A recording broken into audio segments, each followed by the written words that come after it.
നമസ്കാരം. പ്രൈം ഡിബേറ്റിലേക്ക് സ്വാഗതം.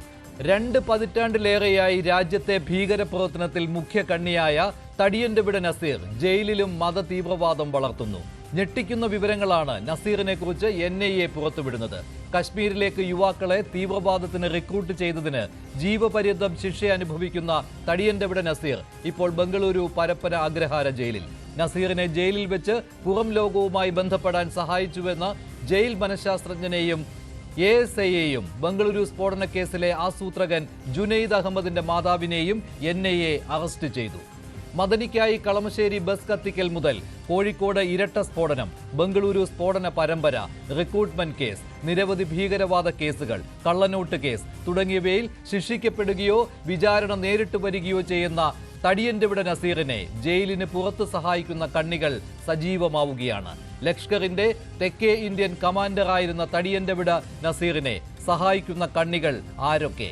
ജയിലിൽ പോലും നസീറിന് ഭീകരപ്രവർത്തനം നടത്താൻ കഴിയുന്നത് എങ്ങനെ? പ്രൈം ഡിബേറ്റ് ചർച്ച ചെയ്യുന്നു.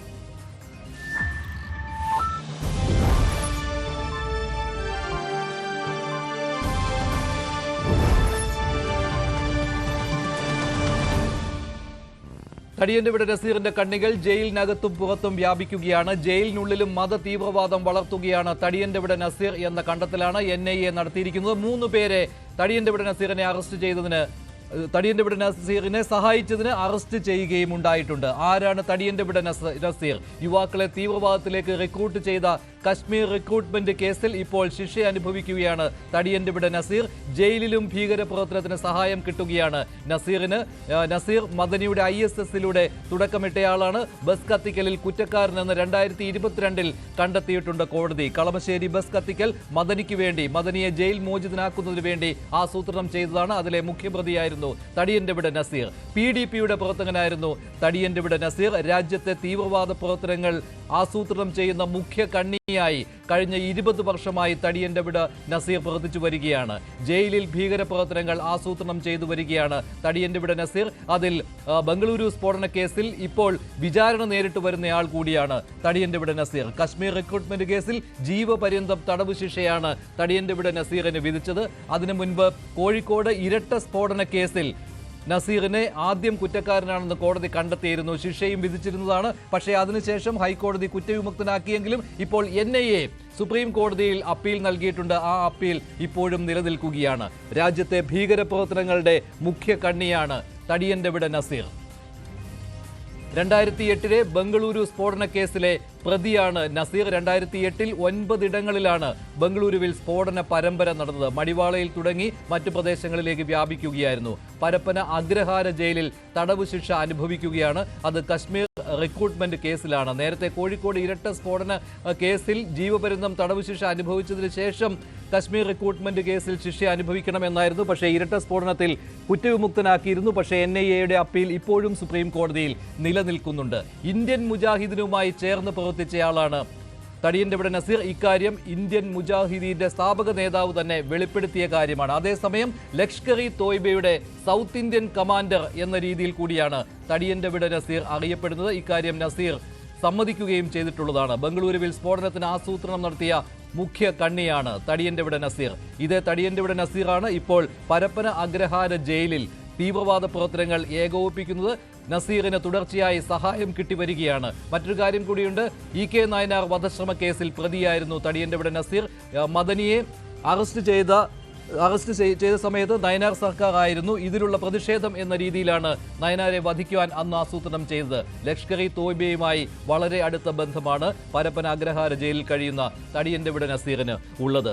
നസീറിന് ആരൊക്കെയാണ് ഇപ്പോൾ ജയിലിന് പുറത്തും സഹായം ചെയ്തു വരുന്നത്?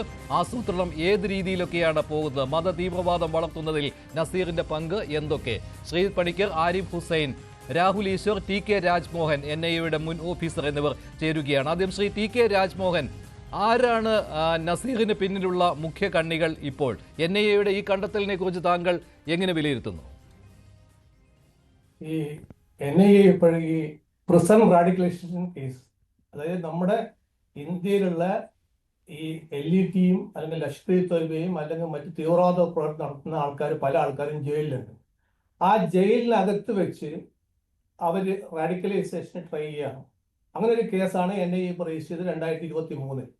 ആ കേസിന്റെ അന്വേഷണവുമായി ബന്ധപ്പെട്ടാണ് ഇപ്പോഴും ഈ 3 പേരെ അറസ്റ്റ് ചെയ്തിരിക്കുന്നത്. ഒരു ചാർജ് ഷീറ്റും NIA കൊടുത്തിട്ടുണ്ട്.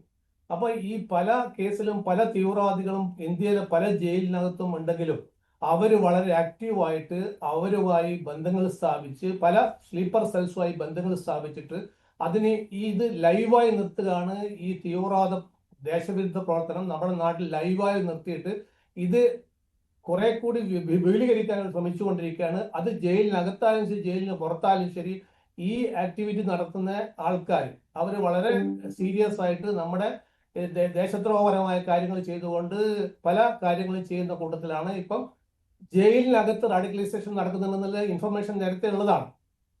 ആ ഇൻഫർമേഷനെ ശരിക്കും അവിടെ ഈ ജയിലിനകത്ത് മൊബൈൽ ഫോൺ ഉപയോഗിക്കുന്നത്, ജയിലിനകത്ത് പല കോൺടാക്ട്സ് ഉണ്ടാകുന്നത്, അവരെ പല സമയങ്ങളിലും കോടതിയിൽ ഹാജരാക്കാൻ കൊണ്ടുപോകുമ്പോഴോ അല്ലെങ്കിൽ വല്ല പുറത്തുള്ള ആൾക്കാരെ ബന്ധപ്പെടുമ്പോഴൊക്കെ ഈ റാഡിക്കലൈസേഷന്റെ എല്ലാ ആക്ടിവിറ്റിയും അവർ ഇപ്പോഴും നടത്തിക്കൊണ്ടിരിക്കുന്നതാണ്. അതിന് സംശയങ്ങൾ ജയിലിനകത്തുണ്ട്. അതുമായി ബന്ധപ്പെട്ട ഒരു കേസ് രജിസ്റ്റർ ചെയ്ത സമയത്താണ് ഇപ്പോഴും വന്ന് ഈ 3 ആളെ അറസ്റ്റ് ചെയ്തതും ചാർജ് ഷീറ്റ് ചെയ്തതും. ഇപ്പോൾ കശ്മീർ റിക്രൂട്ട്മെന്റ് കേസിലാണല്ലോ ശിക്ഷ അനുഭവിച്ചു വരുന്നത് തടിയന്റെ നസീർ. കോഴിക്കോട് ഇരട്ട സ്ഫോടന കേസിന്റെ അതിന്റെ ഒരു ഗതി എങ്ങോട്ടാണ്? ഇരട്ട സ്ഫോടന കേസിൽ, കോഴിക്കോട്ടെ സ്ഫോടന കേസിൽ തടിയന്റെ നസീറിനെ വെറുതെ വിട്ടതാണ്. ആ സമയത്ത് തടിയന്റെ നസീറിനെ വെറുതെ വിട്ട സമയത്ത് കുറേയേറെ സംഘടനകൾ പറഞ്ഞിരുന്നു ഇവിടെ വേട്ടയാടുകയായിരുന്നു എന്നൊക്കെ. പക്ഷേ NIA ഇക്കാര്യത്തിൽ ഒരു അപ്പീൽ നൽകിയിട്ടുണ്ടല്ലോ. അതിന്റെ ഒരു ഗതി എന്താണ് ഇപ്പോൾ? തീർച്ചയായിട്ടും. കാരണം ആ കേസിൽ ഇപ്പം ഇരട്ട സ്ഫോടനം, കോഴിക്കോട് ഇരട്ട സ്ഫോടന കേസിൽ അന്ന് ഇവരെ പ്രതി ചേർത്തതിന് ശേഷം കോടതി ഹാജരാക്കി. കോടതി ട്രയൽ കോർട്ട്, സെഷൻസ് കോർട്ട് അവരെ കൺവിക്ട് ചെയ്തു. 3 ഇരട്ട ജീവപര്യന്തം അല്ല, 3 ജീവപര്യന്താണ് ഈ തടിയൻ നസീറിനും മറ്റേ ഷഫാസിനും കൊടുത്തിരിക്കുന്നത്. അത് ഹൈക്കോടതി പോയപ്പോൾ ഹൈക്കോടതി പറഞ്ഞു അതിലെ എവിഡൻസ് വളരെ ലിമിറ്റഡ് എവിഡൻസ് ആണ്. കാരണം ഒരു എപ്രൂവർ എവിഡൻസ് ആണ് അതിൽ കൂടുതലുള്ളത്.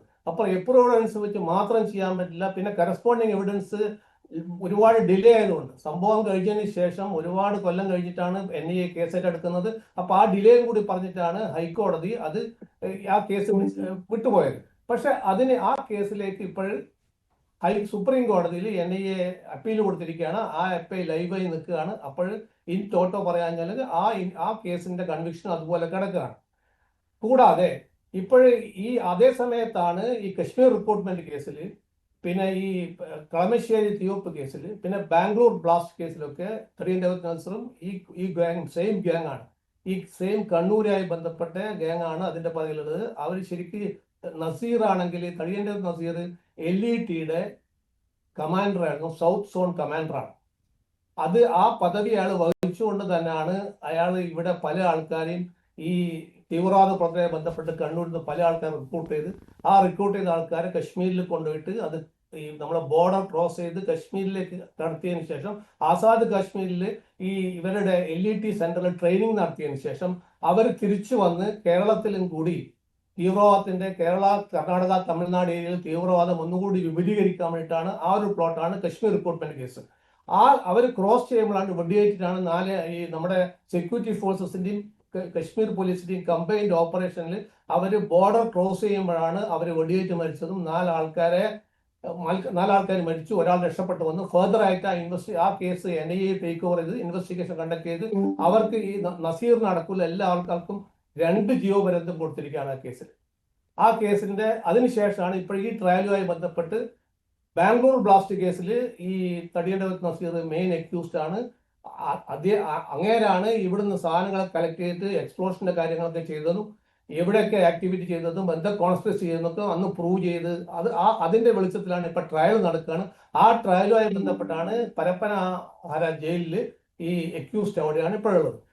ഇങ്ങനെ ഈ അക്യൂസ്ഡ്, അതായത് നസീറും അവരാൾക്കാരും ഈ കേരളത്തിലെ ജയിലുണ്ടാകുമ്പോഴും പരപ്പനഹാര ജയിലുണ്ടാകുമ്പോഴൊക്കെ പല സമയത്തും അവർ പല ആക്ടിവിറ്റീസും അതിൻ്റെ അകത്ത് നിന്നുകൊണ്ട് തന്നെ പല മൂവ്മെന്റ്സ് നടത്തിയിരുന്നു. ആ കാര്യങ്ങളൊക്കെ പോലീസ്, NIAക്ക് അറിയാം, എല്ലാ ഏജൻസിക്ക് അറിയാം. പക്ഷെ അവരുടെ അതുമായി ബന്ധപ്പെട്ട എല്ലാ കാര്യങ്ങളും എവിഡൻസ് കൊണ്ടുവന്ന് മാത്രമേ ഈ കേസ് മുന്നോട്ട് പോകാൻ പറ്റുള്ളൂ. അങ്ങനെ എവിഡൻസ് വന്ന സമയത്താണ് NIA ഒരു കേസ് രജിസ്റ്റർ ചെയ്ത് 2023 കേസ് രജിസ്റ്റർ ചെയ്ത് ആ കേസിന് അന്വേഷണം നടക്കുന്ന സമയത്താണ് ഇപ്പോഴും അറസ്റ്റ് നടന്നിരിക്കുന്നത്. അപ്പോൾ ഈ LET അങ്ങനെ ഒരു ലഷ്കർ-ഇ-തോയ്ബയായ ആക്ടിവിറ്റി ഇന്ത്യക്കകത്ത് വേറെ പല മറ്റ് കവർ സംഘടനകൾ, ഒരുപാട് കവർ സംഘടനകളുണ്ട് ഇതിന്റെ പറയുന്നത്. ഇപ്പൊ ഇന്ത്യൻ മുജാഹിദായിരുന്നു പണ്ട്, അതിന് മുമ്പ് സിമി ആയിരുന്നു, സിമി ഇന്ത്യൻ മുജാഹിദായി, ഇന്ത്യൻ മുജാഹിദ് LET ആയി, LET ആയി അതിനുശേഷം പിന്നെ ലഷ്കർ ഇ തോയ്ബ വന്നതിന് ശേഷം ഹുജി വന്ന്, അങ്ങനെ ഒരുപാട് ആക്ടിവിറ്റി നടത്തിക്കൊണ്ട് പല ഓർഗനൈസേഷനും അവർ കവർ ഓർഗനൈസേഷൻ ഉണ്ടായിക്കൊണ്ടിരിക്കുകയാണ്. അതേസമയം തന്നെ ഇന്ത്യയിൽ പല സ്ഥലത്തും പല സൗത്ത് സോണിൽ, സൗത്ത് ഇന്ത്യയിലത്തെ പല സംസ്ഥാനങ്ങളിലും ഇതുപോലെയുള്ള സ്ലീപ്പർ സെൽസുകളും ഒരുപാട് വളരെ വളരെ സ്ലീപ്പായി കിടക്കുകയാണ്. ചില സമയം ആക്റ്റീവ് ആവും, അങ്ങനെ ആൾക്കാരും ഉണ്ടാവും. അതിൽ തന്നെ പല ആൾക്കാരും കമ്മിറ്റ്മെന്റ് കൊണ്ട് സ്ലീപ്പർ സെല്ലാവും, അല്ലെങ്കിൽ ചില ആൾക്കാർ ഇതിനോട് താല്പര്യം കൊണ്ട് സ്ലീപ്പർ സെല്ലാവും. മറ്റേ അതൊക്കെ തന്നെ വളരെ സ്ലീപ്പ് ചെയ്ത് കിടക്കുന്ന സാധനം ചില സമയം ആക്റ്റീവ് ആവും. അങ്ങനെ ആക്റ്റീവ് ആവുന്ന തരത്തിൽ വന്നതാണ് ഇപ്പോഴും നമ്മൾ കണ്ടത് കോലാറിലെ ഈ പിന്നെ ഡോക്ടർ അറസ്റ്റ് ചെയ്തിരിക്കുന്നത്. അങ്ങേര് ജയിലിനകത്ത് സൈക്കോളജിസ്റ്റാണ്. അപ്പൊ അങ്ങേര് ഒരു ഇതുമായി ബന്ധപ്പെട്ട് ഒരു സ്ലീപ്പർ സെൽ മാതിരി പ്രവർത്തിക്കുന്ന ഒരാളായിരുന്നു. അയാളെ ഇപ്പൊ അറസ്റ്റ് ചെയ്തിരിക്കുന്നത്. കൂടാതെ ഈ എസ്കോർട്ട് കൊണ്ടുപോകുന്ന പോലീസുകാരനാണ് അറസ്റ്റ് ചെയ്തിരിക്കുന്നത്. പിന്നെ അതുമായി ബന്ധപ്പെട്ട 1-2 ആൾക്കാർ വേറെ അറസ്റ്റ് ചെയ്തിട്ടുണ്ട്, ലേഡീസിനടക്കം. അപ്പൊ ഒരുപാട് എവിഡൻസുകൾ കളക്ട് ചെയ്തിട്ടുണ്ട്. അപ്പൊ ഈ എവിഡൻസുകളൊക്കെ കളക്ട് ചെയ്ത എവിഡൻസുകളോടെ വെച്ചിട്ടാണ് ഇപ്പൊ UAPA പ്രകാരവും BNS പ്രകാരവും ഈ കേസ് ചാർജ് ഷീറ്റ് ചെയ്തിരിക്കുന്നത്. അപ്പൊ നമ്മൾ മനസ്സിലാക്കേണ്ടത് വെച്ചാൽ ഈ നമ്മുടെ ആൾക്കാർ, നമ്മുടെ പോലീസ് ഏജൻസി അല്ലെങ്കിൽ NIA ആയാലും സംസ്ഥാന പോലീസ് ആയാലും തീവ്രവാദ കേസിൽ ഇത്ര ബുദ്ധിമുട്ടി എവിഡൻസ് കളക്ട് ചെയ്ത്, കാരണം തീവ്രവാദ കേസിൽ ഡയറക്റ്റ് എവിഡൻസ് വളരെ കുറവാണ്. ഡയറക്റ്റ് എവിഡൻസ് കുറവായ സ്ഥലത്ത് സയന്റിഫിക് എവിഡൻസും ബാക്കി സാഹചര്യ തെളിവുകളും വെച്ചിട്ടാണ് മുന്നോട്ട് നീങ്ങുക. അങ്ങനെയുള്ള കേസ് നമ്മൾ കൺവിക്ഷൻ ആയി കഴിഞ്ഞാലും ഈ ജയിലിനകത്ത് അയച്ചു കഴിഞ്ഞാലും അവിടെയും ഇവർ ഈ പ്രവർത്തനം നടത്തുന്നു എന്ന് പറയുമ്പോൾ നമ്മുടെ ജയിലിലെ സംവിധാനങ്ങൾ അത്ര പര്യാപ്തമല്ല, അവിടെ അണ്ടർ സ്റ്റാഫാണ്, അങ്ങനെ ഒരുപാട് പ്രോബ്ലംസ് ഉണ്ട് അവർക്കും.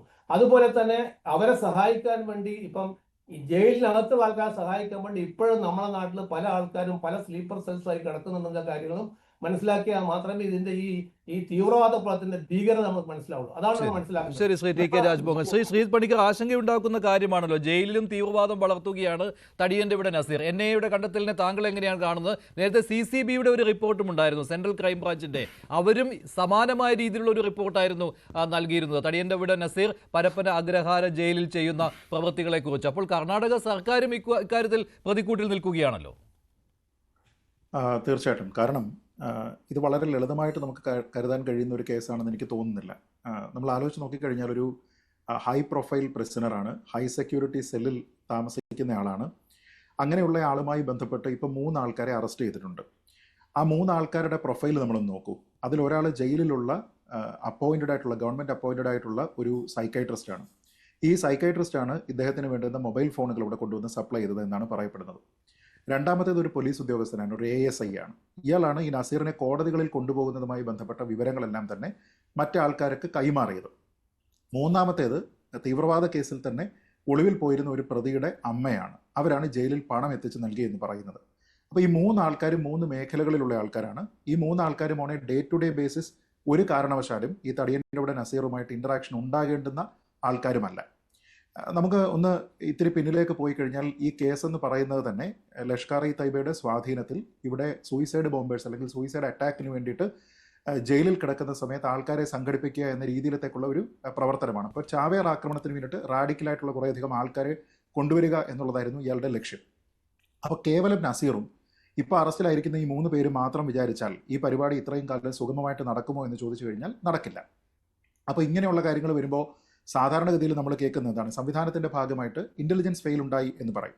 പക്ഷേ കേവലം ഒരു ഇൻ്റലിജൻസ് ഫെയിലിന് അപ്പുറത്തേക്കാണ് ഇതിലെ കാര്യങ്ങളെന്നാണ് ഞാൻ മനസ്സിലാക്കുന്നത്. കാരണം ഇതിലെ കറക്റ്റായിട്ടുള്ള അക്കൗണ്ടബിലിറ്റി അത് പൊളിറ്റിക്കലായിട്ടാണെങ്കിൽ അങ്ങനെ, പോലീസിൻ്റെ ഭാഗത്ത് നിന്നാണെങ്കിൽ അങ്ങനെ, അത് ഫിക്സ് ചെയ്യപ്പെടേണ്ടതുണ്ട്. അപ്പോൾ ഉന്നത രാഷ്ട്രീയ സ്വാധീനം, ഉന്നത പോലീസ് സ്വാധീനം ഇതില്ല എങ്കിൽ ഈ രീതിയിലത്തേക്ക് നടക്കുമോ? ഇപ്പോൾ ഈ 3 പ്രൊഫൈലിലുള്ള ആൾക്കാർ ഇവർ ഒരു കാരണവശാലും നസീറുമായിട്ട് നേരത്തെ പറഞ്ഞതുപോലെ ദിവസേന എന്ന രീതിയിലത്തേക്ക് ഇൻട്രാക്ട് ചെയ്യേണ്ടുന്ന ആൾക്കാരല്ല. അപ്പോൾ എങ്ങനെയാണ് ഈ ആൾക്കാരെ സ്വാധീനിക്കുന്നതിന് വേണ്ടിയിട്ട് ഇയാൾക്ക് ശ്രമിച്ചിരിക്കുന്നത്? അല്ലെങ്കിൽ ഡോക്ടറുടെ പേര് ഡോക്ടർ നാഗരാജ് എന്നാണ്. അപ്പോൾ അയാളുടെ മതത്തിലുള്ളതല്ല. ഇപ്പം മതപരമായിട്ടുള്ള തീവ്രവാദമാണ് നമ്മൾ ഉദ്ദേശിക്കുന്നതെങ്കിൽ അങ്ങയുടെ മതത്തിലുള്ള ആൾ പോലും അല്ല എന്ന് ആലോചിച്ച് നോക്കുക. ഹൈ റിസ്ക് കേസായിട്ടുള്ള ഹൈ പ്രൊഫൈലായിട്ടുള്ള ഒരു പ്രിസണേഴ്സ് ഇങ്ങനെ ഫ്രീ ആയിട്ട് മറ്റുള്ള ആൾക്കാരെ അവരുമായിട്ട് ഇടപഴകാനുള്ള സാഹചര്യം എങ്ങനെയാണ് അവിടെ ഉണ്ടായത്? 1 or 2 തവണ ഇതിലേതെങ്കിലും ആൾക്കാരെ കണ്ടതുകൊണ്ട് പെട്ടെന്ന് അവരെ സ്വാധീനിച്ച് ഈ രീതിയിലത്തേക്കുള്ള ഒരു ആശയം സെല്ല് ചെയ്യുക എന്ന് പറയുന്നത് എളുപ്പമുള്ള കാര്യമല്ല. അപ്പോൾ ഇവർ വളരെ കൃത്യമായി വളരെ തവണ ഇത്തരത്തിലുള്ള കൂടിക്കാഴ്ചകൾ നടത്തിയിരിക്കാനുള്ള ഒരു സാധ്യതയുണ്ട്. ഈ സാഹചര്യത്തിൽ, അതായത് നേരത്തെ പറഞ്ഞതുപോലെ ഈ ഹൈ സെക്യൂരിറ്റി പ്രിസണർ എന്ന് പറയുന്ന സ്റ്റാറ്റസ് ചെറുതല്ല.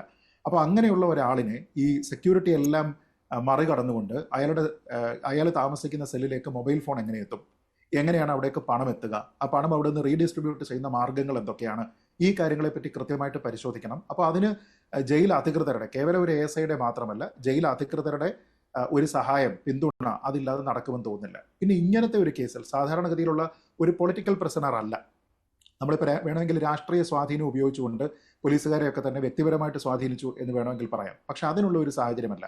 സാധാരണഗതിയിൽ അങ്ങനെ പോലീസുകാർ വഴങ്ങിക്കൊടുക്കേണ്ടതല്ലാത്ത തീവ്രവാദ കേസാണ്.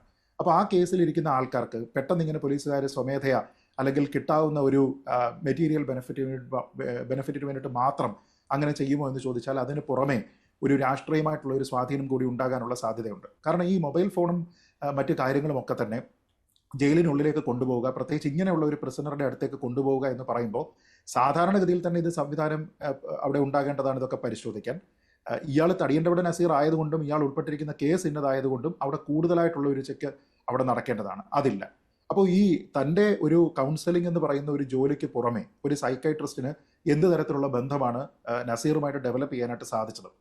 അപ്പോൾ ജോലിക്ക് പുറമേ ഉള്ള എന്ത് തരത്തിലുള്ള ബന്ധമാണ് അവിടെ ഉണ്ടായിരിക്കുന്നത്? അത് എത്ര കാലം നീണ്ടു നിന്നിരുന്ന ബന്ധമാണ്?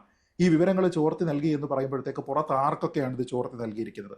അവർ എന്ത് തരത്തിലാണ് ഒരു റെസ്ക്യൂ മിഷൻ അവർ പ്ലാൻ ചെയ്യുന്നതിൻ്റെ ഭാഗമായിട്ടാണോ, അതോ ഇയാളുടെ മൂവ്മെൻറ്റ് ട്രാക്ക് ചെയ്യുക എന്നുള്ള ഉദ്ദേശം മാത്രമായിരുന്നു? ഇതെല്ലാം തന്നെ ഇവിടെ പുറത്തു വരേണ്ടതായിട്ടുള്ള ഇൻഫർമേഷനാണ്. അപ്പോൾ ഞാൻ മനസ്സിലാക്കുന്നത് ഒരുപക്ഷെ NIAയുടെ കസ്റ്റഡിയിൽ ഇവരായിട്ടുണ്ട് എന്ന സാഹചര്യത്തിൽ ഇതിൻ്റെ ഒരു ലിങ്കേജ് എങ്ങനെയാണ് എന്നതിനെക്കുറിച്ചാണ് ഇനി അവർ പഠിക്കാൻ പോകുന്നത്. ഒരുപക്ഷെ അവർക്ക് അറിയാമായിരിക്കും. അതുമായി ബന്ധപ്പെട്ട തെളിവ് ശേഖരണമാണ് ഇനി നടത്തേണ്ടത്. അപ്പോൾ നമ്മൾ വളരെ സിംപ്ലി ഈ കാര്യത്തിനെ പറ്റി പറഞ്ഞു കഴിഞ്ഞാൽ, ഈ അറസ്റ്റിലായിരിക്കുന്ന 3 ആൾക്കാരെന്ന് പറയുമ്പോൾ ഇതിൽ ഇയാളുമായിട്ട് ഇൻ്ററാക്ട് ചെയ്തിരിക്കുന്ന ഏറ്റവും അറ്റത്തെ കണ്ണികൾ മാത്രമാണ്. പക്ഷേ ആ കണ്ണി അവിടെ നിന്നല്ല തുടങ്ങുന്നത്, അത് അതിൻ്റെ അങ്ങേ അറ്റം മാത്രമാണ്. അത് ഇപ്പുറത്തെ സൈഡിൽ ആരാണ് ആ കണ്ണി അല്ലെങ്കിൽ ആ ഒരു ചെയിൻ ഓപ്പറേറ്റ് ചെയ്യുന്നത് എന്നും ഏതൊക്കെ കണ്ണികൾ വഴിയാണ് ഇയാളിലേക്ക് ഈ ബന്ധം വന്നിരിക്കുന്നത് തുടങ്ങിയ കാര്യങ്ങളെല്ലാം തന്നെ അന്വേഷിച്ച് അത് പുറത്തു കൊണ്ടുവരിക എന്നുള്ളത് വളരെ പ്രാധാന്യമുള്ള കാര്യമാണ്. അതുകൊണ്ട് തന്നെ പൊളിറ്റിക്കലായിട്ടും പോലീസിൻ്റെ നേതൃത്വത്തിൽ അതിൻ്റെ ഉന്നത സ്ഥാനീയരായിട്ടുള്ള ആൾക്കാർക്കും ഇതിലുണ്ടായിരുന്ന താല്പര്യം എന്താണ് എന്നതിനെക്കുറിച്ച് കൂടി നമ്മൾ മനസ്സിലാക്കേണ്ടതാണ്. സ്ലീപ്പർ സെല്ലുകൾ സജീവമാണ്, അത് ലഷ്കർ ഇ തോയ്ബയുടെ സ്ലീപ്പർ സെല്ലുകൾ സജീവമാണ് എന്ന കാര്യം വ്യക്തമാക്കുന്നതാണല്ലോ തടിയന്റെ ഇവിടെ നസീറിന് കിട്ടുന്ന ഈ സഹായം. ജയിലിൽ നിന്ന് പോലും തൻ്റെ പ്രവർത്തനം, ഭീകരപ്രവർത്തനം ആസൂത്രണം ചെയ്യാൻ തടിയൻ്റെ ഇവിടെ നസീറിന് കഴിഞ്ഞുകൊണ്ടേയിരിക്കുകയാണ്. പല സമയത്തും ഇത്തരം വാർത്തകൾ വരുന്നതാണ്. ഇപ്പോൾ NIAയുടെ ഏറ്റവും പുതിയ വിവരമനുസരിച്ച് ഈ 3 പേരെ അറസ്റ്റ് ചെയ്തു എന്നുള്ളതാണ് ഇതിലെ പുതിയ ഡെവലപ്മെന്റ്. ഈ ജയിൽ ടു ജിഹാദ് എന്ന് പറയുന്നൊരു വിഷയം, ഇതൊരു ആഗോള പ്രതിഭാസമാണ്. അത് ഒരു ഇന്ത്യയിൽ മാത്രമോ അല്ലെങ്കിൽ ഈ പറയുന്ന ഇപ്പോൾ നമ്മൾ കേൾക്കുന്ന വാർത്ത മാത്രമോ അല്ല. ഇത് US-ലൊക്കെ വളരെയധികം ചർച്ച ചെയ്യപ്പെട്ടിട്ടുള്ള ഈ പ്രിസൺ, അതായത് ഇതുപോലുള്ള ഇൻഹാബിറ്റൻസ് ആയിട്ടുള്ള ആളുകളെ അവരെ റാഡിക്കലൈസ് ചെയ്യുന്ന പ്രിസൺ റാഡിക്കലൈസേഷൻ എന്ന് പറയുന്നൊരു പ്രോസസ്സിലൂടെ ഈ ജിഹാദിലേക്ക് ആളുകളെ ആകർഷിച്ചുകൊണ്ട് തീവ്രവാദത്തിലേക്ക് എത്തിക്കുന്ന പരിപാടി, ഇതൊരു ആഗോള പ്രതിഭാസമാണ്. അപ്പോൾ അതുകൊണ്ട് തന്നെ നമ്മുടെ നാട്ടിലും ഇനി ഏതൊക്കെ തടിയൻ്റെ അവിടെ നസീറുമാർ ജയിലിൽ കിടക്കുന്നുണ്ടെങ്കിലും അവരുടെ മേത്തൊക്കെ ഒരു കണ്ണ് വേണം എന്നത് തന്നെയാണ് ഈ വിഷയം ആദ്യമേ തന്നെ നമ്മൾ ഓർമ്മിപ്പിക്കുന്നതായിട്ട് മനസ്സിലാക്കേണ്ടത്. കാരണം ഇത് അത്രമാത്രം ഗൗരവം ഉള്ള ഒരു വിഷയമാണ്. ഇതിനൊക്കെ ഉദാഹരണം പറയാൻ പോയാൽ എണ്ണിയാൽ പോലും തീരില്ല, അത്രമാത്രം ഉണ്ട് ഇതിൻ്റെ ഈ ജയിൽ ടു ജിഹാദ് എന്ന് പറയുന്ന വിഷയത്തിൽ സംഭവിച്ചിട്ടുള്ള കാര്യം. കാരണം അത്രമാത്രം വ്യാപകമായിട്ട് നടക്കുന്ന ഒരു വിഷയം തന്നെയാണ്. ഇനി ഇപ്പോൾ ഈ ചോദിച്ച വിഷയത്തിലേക്ക് വരുമ്പോൾ, ഇതൊരു ഇങ്ങനെ നടക്കുമ്പോൾ അതിന് ഒരുപാട് കണ്ണികളുണ്ടാവും. ഈ പറയുന്ന വിഷയത്തിലേക്ക് സഹായത്തിനെത്തിക്കാൻ വേണ്ടിയിട്ട് പല ഘടകങ്ങളുണ്ട്. അതിൽ ഒന്നാമത്തെ ഘടകം എന്ന് പറയുന്നത് ഈ ഇസ്ലാമിലെ തന്നെ പ്രധാനപ്പെട്ട കാര്യമാണ്. അത് ജിഹാദ് എന്ന് പറയുന്ന ആശയം. ആ ജിഹാദ് എന്ന് പറഞ്ഞു കഴിഞ്ഞാൽ അത് ഇന്ത്യയെ ഒരു ഇസ്ലാമിക രാഷ്ട്രമാക്കുക എന്ന പരമമായ ലക്ഷ്യം, അതിനു വേണ്ടിയിട്ട് ഇറങ്ങിത്തിരിക്കുക. അതുകൂടാതെ ഇപ്പോൾ ആളുകൾ ചെയ്തു പോയിട്ടുള്ളൂ. ഇപ്പോൾ ഒരു പ്രിസണറെ സംബന്ധിച്ചിടത്തോളം അവിടുത്തെ ഏറ്റവും വലിയ ഒരു വിൽപ്പന ചരക്ക് എന്ന് പറയുന്നത് എന്താണ്? അത് അവിടുത്തെ ഗിൽറ്റ് കോംപ്ലക്സ് എന്ന് പറയുന്ന വിഷയമാണ്. അവിടെയുള്ള സഹ തടവുകാർ, അതിൽ മതത്തിൽപ്പെട്ട ആളുകളാകാം, മറ്റു മതത്തിൽപ്പെട്ടിട്ടുള്ള ആളുകളാകാം, അവരിൽ ഉണ്ടാകുന്ന ഗിൽറ്റ് കോംപ്ലക്സ്, അവർ ചെയ്ത തെറ്റുകളെക്കുറിച്ചും മറ്റു സംഗതികളെക്കുറിച്ചൊക്കെ പറഞ്ഞുകൊണ്ട് അവരിലൊരു പാപഭാരം അതിനെ മുതലെടുത്തുകൊണ്ട് അതിനൊക്കെയുള്ള പരിഹാരം എന്ന് പറയുന്നത് അത് ഈ ജിഹാദാണ് എന്ന് പറഞ്ഞുകൊണ്ട് അവരെ ഇതിലേക്ക് ആകർഷിക്കാനുള്ള വഴികളൊക്കെയാണ് സാധാരണ ഇത്തരം ഈ ജയിൽ ടു ജിഹാദിൽ ഈ റാഡിക്കലൈസേഷന് വേണ്ടിയിട്ട് ഇത്തരം ആളുകൾ ഉപയോഗിക്കുന്ന അതിൻ്റെ വഴികൾ എന്ന് പറയുന്നത്. ഇതൊക്കെ ജയിലുകളിൽ സ്ഥിരമായിട്ട് നടക്കുന്ന കാര്യമാണ്. അത് നമ്മുടെ നാട്ടിലും എത്തിയിരിക്കുന്നു എന്ന് പറയുമ്പോൾ ഇത് എന്നെ സംബന്ധിച്ചിടത്തോളം ഒരു വാണിംഗ് ആണ് എന്നുള്ളതാണ്, അല്ലെങ്കിൽ ഇതൊരു ഓർമ്മപ്പെടുത്തലാണെന്നുള്ളതാണ് നമ്മൾ ഇതിൽ നിന്ന് മനസ്സിലാക്കുന്നത്. പിന്നെ ഇവർക്ക് ലഭിക്കുന്ന സഹായങ്ങൾ, ഈ സഹായത്തെക്കുറിച്ച് പറയുമ്പോൾ ഇവിടെ ഇപ്പോൾ സൂചിപ്പിച്ച പോലെയുള്ള കാര്യങ്ങൾ തന്നെയാണ് നമുക്ക് പറയാനുള്ളത്. പക്ഷേ ഈ കണ്ണികളിൽ അകപ്പെടുന്നതിന് പല കാരണങ്ങളുണ്ട്. അത് ഈ മതത്തിൽപ്പെട്ടിട്ടുള്ള ആളുകൾ തന്നെ ആവണമെന്നില്ല, പല രീതിയിൽ അവർ അകപ്പെടാം. അതിൽ ഏറ്റവും കൂടുതൽ അകപ്പെടാനുള്ള സാധ്യത എന്ന് പറയുന്നത് ഇപ്പോൾ മുതലെടുക്കുന്ന കൂട്ടത്തിൽ ഈ ഗിൽട്ട് കഴിഞ്ഞാൽ അടുത്തത് മുതലെടുക്കുന്ന ഏതാണ്? ഈ ജാതീയത എന്ന് പറയുന്ന ഒരു വിഷയത്തിൽ അതിനകത്ത് താഴ്ന്ന ജാതികളിലുള്ള അവരുടെ പ്രശ്നങ്ങളെയൊക്കെ ഇതുപോലെ പൊക്കിയെടുത്തുകൊണ്ട് ആ തരം ആളുകളെ ഇതിനകത്തേക്ക് ട്രാപ്പ് ചെയ്യാൻ വളരെ എളുപ്പമാണ്. പിന്നെ സാമ്പത്തികമായിട്ടുള്ള രീതികളിലൂടെ അവരെ ട്രാപ്പ് ചെയ്യുന്ന പരിപാടി ഇതും ഇവിടെ നമ്മൾ കാണുന്നു. ഇതെല്ലാം ഇതിൻ്റെ വഴികളായിട്ട് മാറുമ്പോൾ പല കോണുകളിലൂടെ നോക്കിക്കൊണ്ടല്ലാതെ നമുക്ക് ഈ ഒരു സാധനത്തെ അഡ്രസ്സ് ചെയ്യാൻ കഴിയില്ല എന്ന് മാത്രമല്ല, നമ്മുടെ നാട്ടിലെ സെക്യൂരിറ്റി ഒഫീഷ്യൽസിൻ്റെയൊക്കെ ജോലി കൂടുതൽ വർദ്ധിക്കുന്നതിനും കൂടിയാണ് ഇത് കാരണമാകുന്നത്. ഇതുപോലെ ഒരു രാജ്യത്ത് ഇങ്ങനെ ഒരു തീവ്രവാദത്തിനെയും ഇതുപോലെ ഒരു റാഡിക്കലൈസേഷനെയും എതിരിടാൻ വേണ്ടി ഇറങ്ങിത്തിരിക്കുമ്പോൾ ഇതുപോലെ നസീറുമാർ നമ്മൾ മുന്നിൽ വന്ന് നിൽക്കുന്നു എന്നുള്ളത് തന്നെ നമ്മൾ പോയിക്കൊണ്ടിരിക്കുന്ന പാത എത്രമാത്രം ദുർഘടമാണ് എന്നുള്ളത് ഓർമ്മിപ്പിക്കട്ടെ എന്ന് തന്നെയാണ് ഞാൻ NIA കണ്ടെത്തൽ. പല സമയത്തും ഇങ്ങനെ കണ്ടെത്തലുകൾ നടത്തുമ്പോൾ ഇത് NIA കെട്ടിച്ചമച്ചതാണ് എന്ന രീതിയിലുള്ള വിമർശനങ്ങൾ പോലും ഉണ്ടാകാറുണ്ട്. പക്ഷേ കൺവിക്ഷൻ റേറ്റ് എടുത്തു കഴിഞ്ഞാൽ NIA കൂടുതലുമാണ്. NIA നടത്തിയ ഈ അന്വേഷണവും ഈ കണ്ടെത്തലും അതിനോട് താങ്കൾ പൂർണ്ണമായിട്ടും യോജിക്കുന്നുണ്ടോ? നമുക്ക് അങ്ങനെ മുന്നോട്ട് പോകാൻ പറ്റുള്ളൂ. കാരണം എന്താണ്, നമ്മൾ വിശ്വസിക്കുന്നത് റൂൾ ഓഫ് ലോയിലാണ്. അത് ഇവിടെ ഉയർത്തിപ്പിടിക്കുക എന്നുള്ളത് തന്നെയാണ് ഓരോ പൗരൻ്റെയും ബാധ്യതയാണ്. അതിപ്പോൾ സുപ്രീം കോടതി വിധികളായാലും ശരി, അതിപ്പോൾ നമുക്ക് അനുകൂലമായതായാലും ശരി, പ്രതികൂലമായതായാലും ശരി, നമുക്ക് അത് വഴി മുന്നോട്ട് പോകാനുള്ളതേ നമുക്ക് പറ്റുള്ളൂ എന്നുള്ളത് ഒരു വശത്ത്. രണ്ടാമത്തേത്, ഇവിടെ നമ്മൾ കാണുന്നത് എന്താണ്, NIA ഏതെങ്കിലും മതവിഭാഗത്തെ ഏതെങ്കിലും രീതിയിൽ ടാർഗറ്റ് ചെയ്യുന്നതായിട്ട് നമുക്ക് കാണാൻ കഴിയുന്നില്ല. ഇപ്പോൾ ഈ പിടിച്ചതിൽ തന്നെ നാഗരാജു എന്ന് പറയുന്ന പേര് അത് ഏത് മതത്തിലാണെന്ന് പോലും നമുക്കറിയില്ല. പോട്ടെ, ഇനി അതുകൂടാതെ മറ്റു പല വിഷയങ്ങളിലും ഇപ്പോൾ സ്പൈ വർക്ക് നടത്തുന്നതായിട്ടും അതുപോലെ മറ്റു പല പേരുകളിലും ഇവിടെ പിടിക്കുന്ന കൂട്ടത്തിൽ ഏതെങ്കിലും ഒരു പ്രത്യേക മതത്തെ ടാർഗറ്റ് ചെയ്യുന്നതായിട്ട് നമുക്ക് കാണാൻ കഴിയാത്തത് കൊണ്ട് തന്നെ അങ്ങനെ ഒരു ആരോപണം ഉന്നയിച്ചുകൊണ്ട് ഇതിനെ തടുക്കാൻ കഴിയില്ല. ഇതൊരു പകപോക്കലായിട്ടോ അല്ലെങ്കിൽ ഏതെങ്കിലും ഇതിനെ ടാർഗറ്റ് ചെയ്യുന്നതായിട്ടൊക്കെ പറഞ്ഞുകൊണ്ട് വരിക എന്ന് പറയുന്നത് അത് സത്യത്തിൽ ഇത്തരം തീവ്രവാദ ബന്ധങ്ങളുള്ള ആളുകൾക്ക്, തീവ്രവാദികൾക്ക് പ്രത്യേകിച്ചും അത് കൂടുതൽ ഗുണമാവുകയാണ് ചെയ്യുക. അതിന് നമ്മൾ കുട പിടിക്കാൻ പാടില്ല എന്നുള്ളതാണ് എൻ്റെ ഒരു ഒപ്പീനിയൻ. തടിയൻ്റെ നസീറിനെ തൽക്കാലം അനുകൂലിക്കുവാനായിട്ട് ആരും പരസ്യമായി തയ്യാറാവുകയില്ല. പക്ഷേ മുമ്പ് ഓർമ്മയുള്ള കാര്യമാണ്, രാഹുൽ കോഴിക്കോട് ഇരട്ട സ്ഫോടന കേസിൽ തടിയൻ്റെ നസീറിനെ വെറുതെ വിട്ട സമയത്ത് ആ സമയത്ത് ഉയർന്നു വന്ന ഒരു പ്രചാരണമുണ്ടായിരുന്നു. തടിയൻ്റെ നസീറിനെ, മനുഷ്യാവകാശ പ്രവർത്തകർ പോലും കൂട്ടത്തിലുണ്ടായിരുന്നു, തടിയൻ്റെ നസീറിനെ മനഃപൂർവ്വം കൊടുക്കുകയായിരുന്നു, ടാർഗറ്റ് ചെയ്യുകയായിരുന്നു, മുസ്ലിം ഐഡൻറ്റിറ്റിയാണ് അവിടെ പ്രശ്നമായത് തുടങ്ങിയ കാര്യങ്ങളൊക്കെ അവിടെ വന്നിരുന്നതാണ്. പക്ഷേ പ്രധാനപ്പെട്ട കാര്യം, കശ്മീർ റിക്രൂട്ട്മെൻറ്റ് കേസിൽ 3 ജീവപര്യന്തം തടിയൻ്റെ നസീറിന് വിധിച്ചിട്ടുള്ളതാണ്. ബംഗളൂരു സ്ഫോടന കേസിൽ വിചാരണ നേരിടുന്ന ആളാണ്. ജ്വല്ലറി ഉടമയെ വെട്ടിയ കേസിൽ, അവിടെ മോഷണം നടത്തിയ കേസിൽ ഇതൊക്കെ നടന്ന സംഭവങ്ങൾ തന്നെയാണ്. അപ്പോൾ തടിയൻ്റെ നസീർ എന്ന് പറയുന്നത് പരിശുദ്ധനായ ആളൊന്നുമല്ല. ഭീകരപ്രവർത്തനങ്ങൾ ഏകോപിപ്പിക്കുന്ന മുഖ്യ കണ്ണിയായിട്ട് കഴിഞ്ഞ ഒരു 20 വർഷത്തിലേറെയായി തടിയൻ്റെ നസീർ ഈ സമൂഹത്തിലുണ്ട്. സംശയമില്ലാത്ത കാര്യമാണല്ലോ. സംശയമില്ലാത്ത കാര്യമാണ്. ലഭ്യമായ എല്ലാ വിവരങ്ങളും പറയുന്നത് തടിയൻ്റെ നസീർ ഒരു ക്രിമിനലും എക്സ്ട്രീമിസ്റ്റും അല്ലെങ്കിൽ ടെററിസ്റ്റ് എന്ന പദം ഉപയോഗിക്കാൻ കഴിയുന്ന വ്യക്തി എന്നാണ്. NIA എന്തുകൊണ്ട് ഗൗരവമായിട്ട് എടുക്കണം? നേരത്തെ ഞാൻ മഞ്ജുഷിനോട് വ്യക്തിപരമായി സംസാരിച്ചപ്പോഴും സൂചിപ്പിച്ചതുപോലെ 94-95% കൺവിക്ഷൻ റേറ്റിൻ്റെ സക്സസ് ഉള്ളൊരു ഏജൻസിയാണ് NIA. കോൺട്രാസ്റ്റ് ചെയ്യുന്നെങ്കിൽ, മോശമാക്കി കാണിക്കാനല്ല, നമ്മുടെ ED ഒക്കെ പൊളിറ്റിക്കൽ കേസിൽ 1% EDയുടെ കൺവിക്ഷൻ റേറ്റ്. എന്നാൽ NIA 94 മുതൽ 95% വരെ കൺവിക്ഷൻ റേറ്റ് ഉള്ള വളരെ സീരിയസ് ആയ കാര്യങ്ങൾ ചെയ്യുന്ന, പലപ്പോഴും നല്ല പോസിറ്റീവായ നിലപാടുകളും മറ്റും എടുക്കുന്ന ഒരു ഏജൻസിയാണ്. പല കേസുകളിലും, കോൺട്രവേഴ്ഷ്യലായ പല കേസുകൾ ഞാൻ എടുത്തു പറയുന്നില്ല. രണ്ട്, ഇതിലെ ഏറ്റവും ഗൗരവമായ കാര്യം, നമ്മുടെ ഇന്ത്യയിൽ വളരെ റോബസ്റ്റ് ആയിട്ട്, വളരെ വൈബ്രൻ്റ് ആയിട്ട് ഒരു ആൻറ്റി റാഡിക്കലൈസേഷൻ അല്ലെങ്കിൽ ഡീ റാഡിക്കലൈസേഷൻ ഇന്ത്യയുടെ ജയിലുകളിൽ വളരെ സ്ട്രോങ് ആയിട്ട് അങ്ങനെ ഒരു കാര്യം തന്നെയുണ്ട്. ആ ഡീ റാഡിക്കലൈസേഷൻ അടക്കമുള്ള കാര്യങ്ങളെ അതിജീവിച്ച് ജയിലിൽ റാഡിക്കലൈസേഷൻ നടത്തുകയാണെങ്കിൽ അത് വളരെ വലിയൊരു ഇഷ്യൂ തന്നെയാണ്. ഇപ്പോൾ ഉദാഹരണം, നമ്മുടെ തമിഴ്നാട് ജയിലുകളിലെ കണക്കെടുത്താൽ 2024 വരെയുള്ള കണക്ക്, 25 വരെയുള്ള കണക്കുകൾ എടുത്താൽ 100ഓളം ആൾക്കാരെ ഈ ഡീ റാഡിക്കലൈസേഷൻ വഴി മെയിൻ സ്ട്രീമിലേക്ക് നന്നാക്കി കൊണ്ടുവരാൻ അവർക്ക് കഴിഞ്ഞിട്ടുണ്ട്. ഏപ്രിൽ 25 വരെയുള്ള കണക്കെടുത്താൽ, അല്ലെങ്കിൽ ഏപ്രിൽ 25, 2025 ഡൽഹിയിലെ മിനിസ്ട്രി ഓഫ് ഹോം അഫയേഴ്സ് ഒരു ഇൻസ്റ്റിറ്റ്യൂഷണലൈസ്ഡ് പ്രോഗ്രാം തുടങ്ങുകയാണ്. ഡൽഹി പോലീസ് സ്പെഷ്യൽ സെല്ലിൻ്റെ താഴെ ഡീ റാഡിക്കലൈസേഷൻ ഇനിഷ്യേറ്റീവിന് വേണ്ടി നാഷണൽ കൗണ്ടർ ടെറർ പോളിസി, അത് ഈ വർഷം ലോഞ്ച് ചെയ്തുകൊണ്ടിരിക്കുകയും മറ്റും ചെയ്തുകൊണ്ടിരിക്കുന്ന കാര്യമാണ്. അപ്പോൾ ഈ ഡീ റാഡിക്കലൈസേഷൻ വളരെ ആക്റ്റീവായി മുമ്പോട്ട് കൊണ്ടുപോകുന്ന ഒരു രാജ്യമാണ് ഇന്ത്യ. അവിടെയാണ് റാഡിക്കലൈസേഷന് വേണ്ടി ഒരാളെങ്ങനെ ശ്രമിച്ചു എന്ന വളരെ ഗൗരവമുള്ള വാർത്ത. പക്ഷേ ഒരാൾ മാത്രമായിരിക്കില്ലല്ലോ സ്വാഭാവികമായിട്ടും. ആരിഫ് ഹുസൈൻ പറഞ്ഞ പോലെ ഇതൊന്നും ഒരു തടിയൻ്റെ നസീർ മാത്രമല്ല ഈ ചെയ്ത് നടത്തുന്നത്. അത് മാത്രമല്ല, തടിയന്തര നസീറിനോട് ബന്ധപ്പെട്ട ആൾക്കാർ, തടിയന്തര നസീർ ആണല്ലോ അതിന്റെ കേന്ദ്ര ബിന്ദുവായി അല്ലെങ്കിൽ കണ്ണിയായി ഫെസിലിറ്റേറ്ററായി നിൽക്കുന്നത്. ബാക്കിയുള്ളവർ ഇന്ത്യയുടെ തന്നെ ഏറ്റവും പ്രമുഖനായ ഡീറാഡിക്കലൈസേഷന്റെ സ്ട്രാറ്റജിയിലെ ഏറ്റവും ഇമ്പോർട്ടന്റ് ആൾക്കാരിൽ ഒരാൾ സയ്യദ് ആസിഫ് ഇബ്രാഹിമാണ്. ഇന്ത്യയുടെ ഇന്റലിജൻസ് ബ്യൂറോയുടെ ഒരുപക്ഷെ ആദ്യ മുസ്ലിം ചീഫ് എന്നറിയപ്പെടുന്ന വ്യക്തി. അദ്ദേഹം അടക്കമുള്ളവർ വളരെ ഡിഫൈൻഡ് ആയിട്ടൊരു കൗണ്ടർ റാഡിക്കലൈസേഷൻ, ഡീറാഡിക്കലൈസേഷൻ സ്ട്രാറ്റജി തന്നെ നമ്മുടെ നാട്ടിലുണ്ട്. അവിടെയാണ് ആലോചിച്ച് നോക്കുക, കേരളത്തിൽ നിന്ന് പോയി കാശ്മീരി ഫൈറ്റ് ചെയ്യേണ്ട എന്ത് കാര്യമാണ് ഇവിടുത്തെ ആർക്കും ഉള്ളത്? അപ്പോൾ നമ്മുടെ മുസ്ലിം വിഭാഗത്തിലെ യുവജനങ്ങളെ വഴിതെറ്റിക്കുന്ന തീവ്ര ഇസ്ലാമിസ്റ്റ് എന്ന് വിളിക്കുന്ന ആശയധാരയിലുള്ള ഇതുപോലുള്ള ആൾക്കാരെ കൗണ്ടർ ചെയ്യേണ്ടത് പൊതുസമൂഹത്തിന്റെയും ജയിലധികൃതരുടെയും ഒക്കെ തന്നെ ഉദ്ദേശമാണ്. അതെന്താ ചെയ്യേണ്ടതെന്ന് സയ്യദ് ആസിഫ് ഇബ്രാഹിമിന്റെ വാക്കിൽ പറയാം. അദ്ദേഹത്തിന്റെ ഒരു ഇന്റർവ്യൂവും ഫീച്ചറും പോലെ ദി ഹിന്ദു അടക്കമുള്ള പത്രങ്ങൾ കൊടുത്തിട്ടുണ്ട്. അദ്ദേഹം പറയുന്നത് കമ്മ്യൂണിറ്റി സെൻട്രിക് ആയിട്ടുള്ള അവർക്കൊരു ബോധനം വേണം, ഇവർക്ക് നല്ല ആത്മീയ പാത, അദ്ദേഹത്തിന്റെ വാക്കുകളാണ്, നല്ല ആത്മീയ പാത, നല്ല മതപരവും ആത്മീയവുമായ അണ്ടർസ്റ്റാൻഡിങ് കൊടുക്കണം, റിലീജിയസ് അതായത് പോസിറ്റീവായിട്ടുള്ള നറേറ്റീവുകൾക്ക് കൊടുക്കണം, കമ്മ്യൂണിറ്റിയെ കൂടെ നിർത്തണം.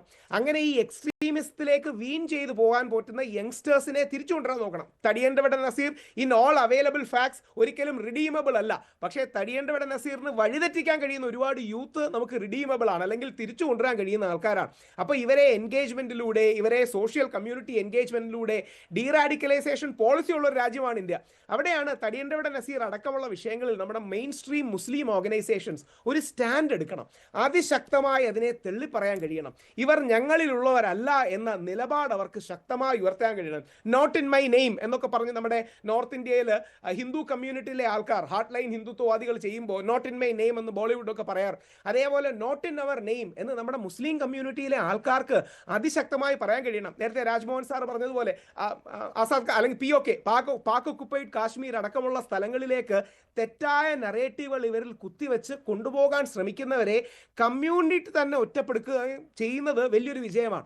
അപ്പോൾ മെയിൻ സ്ട്രീമിനെ കൂടെ നിർത്തി ഈ ഫ്രിഞ്ച് എലിമെന്റ്സോ റാഡിക്കൽ ലുനാറ്റിക് എലിമെന്റ്സോ ഹാർട്ട് ലൈൻ എലിമെന്റ്സോ ടെററിസ്റ്റ് എലിമെന്റ്സോ തുടങ്ങിയ കാര്യങ്ങൾ, ഇനി ഇത് കേട്ടുകൊണ്ടിരിക്കുന്നവർ അറിയേണ്ടത് ജുവലറി ഉടമയെ അടക്കം ആക്രമിച്ചത് തടിയന്തവട നസീർ കൺഫസ് ചെയ്തിട്ടുണ്ട്, അഡ്മിറ്റ് ചെയ്തിട്ടുണ്ട്. പല കാര്യങ്ങളിൽ തടിയന്തവട നസീർ തെറ്റുകാരനാണെന്ന് കോടതി തെളിവാക്കപ്പെട്ട കാര്യങ്ങളാണ്.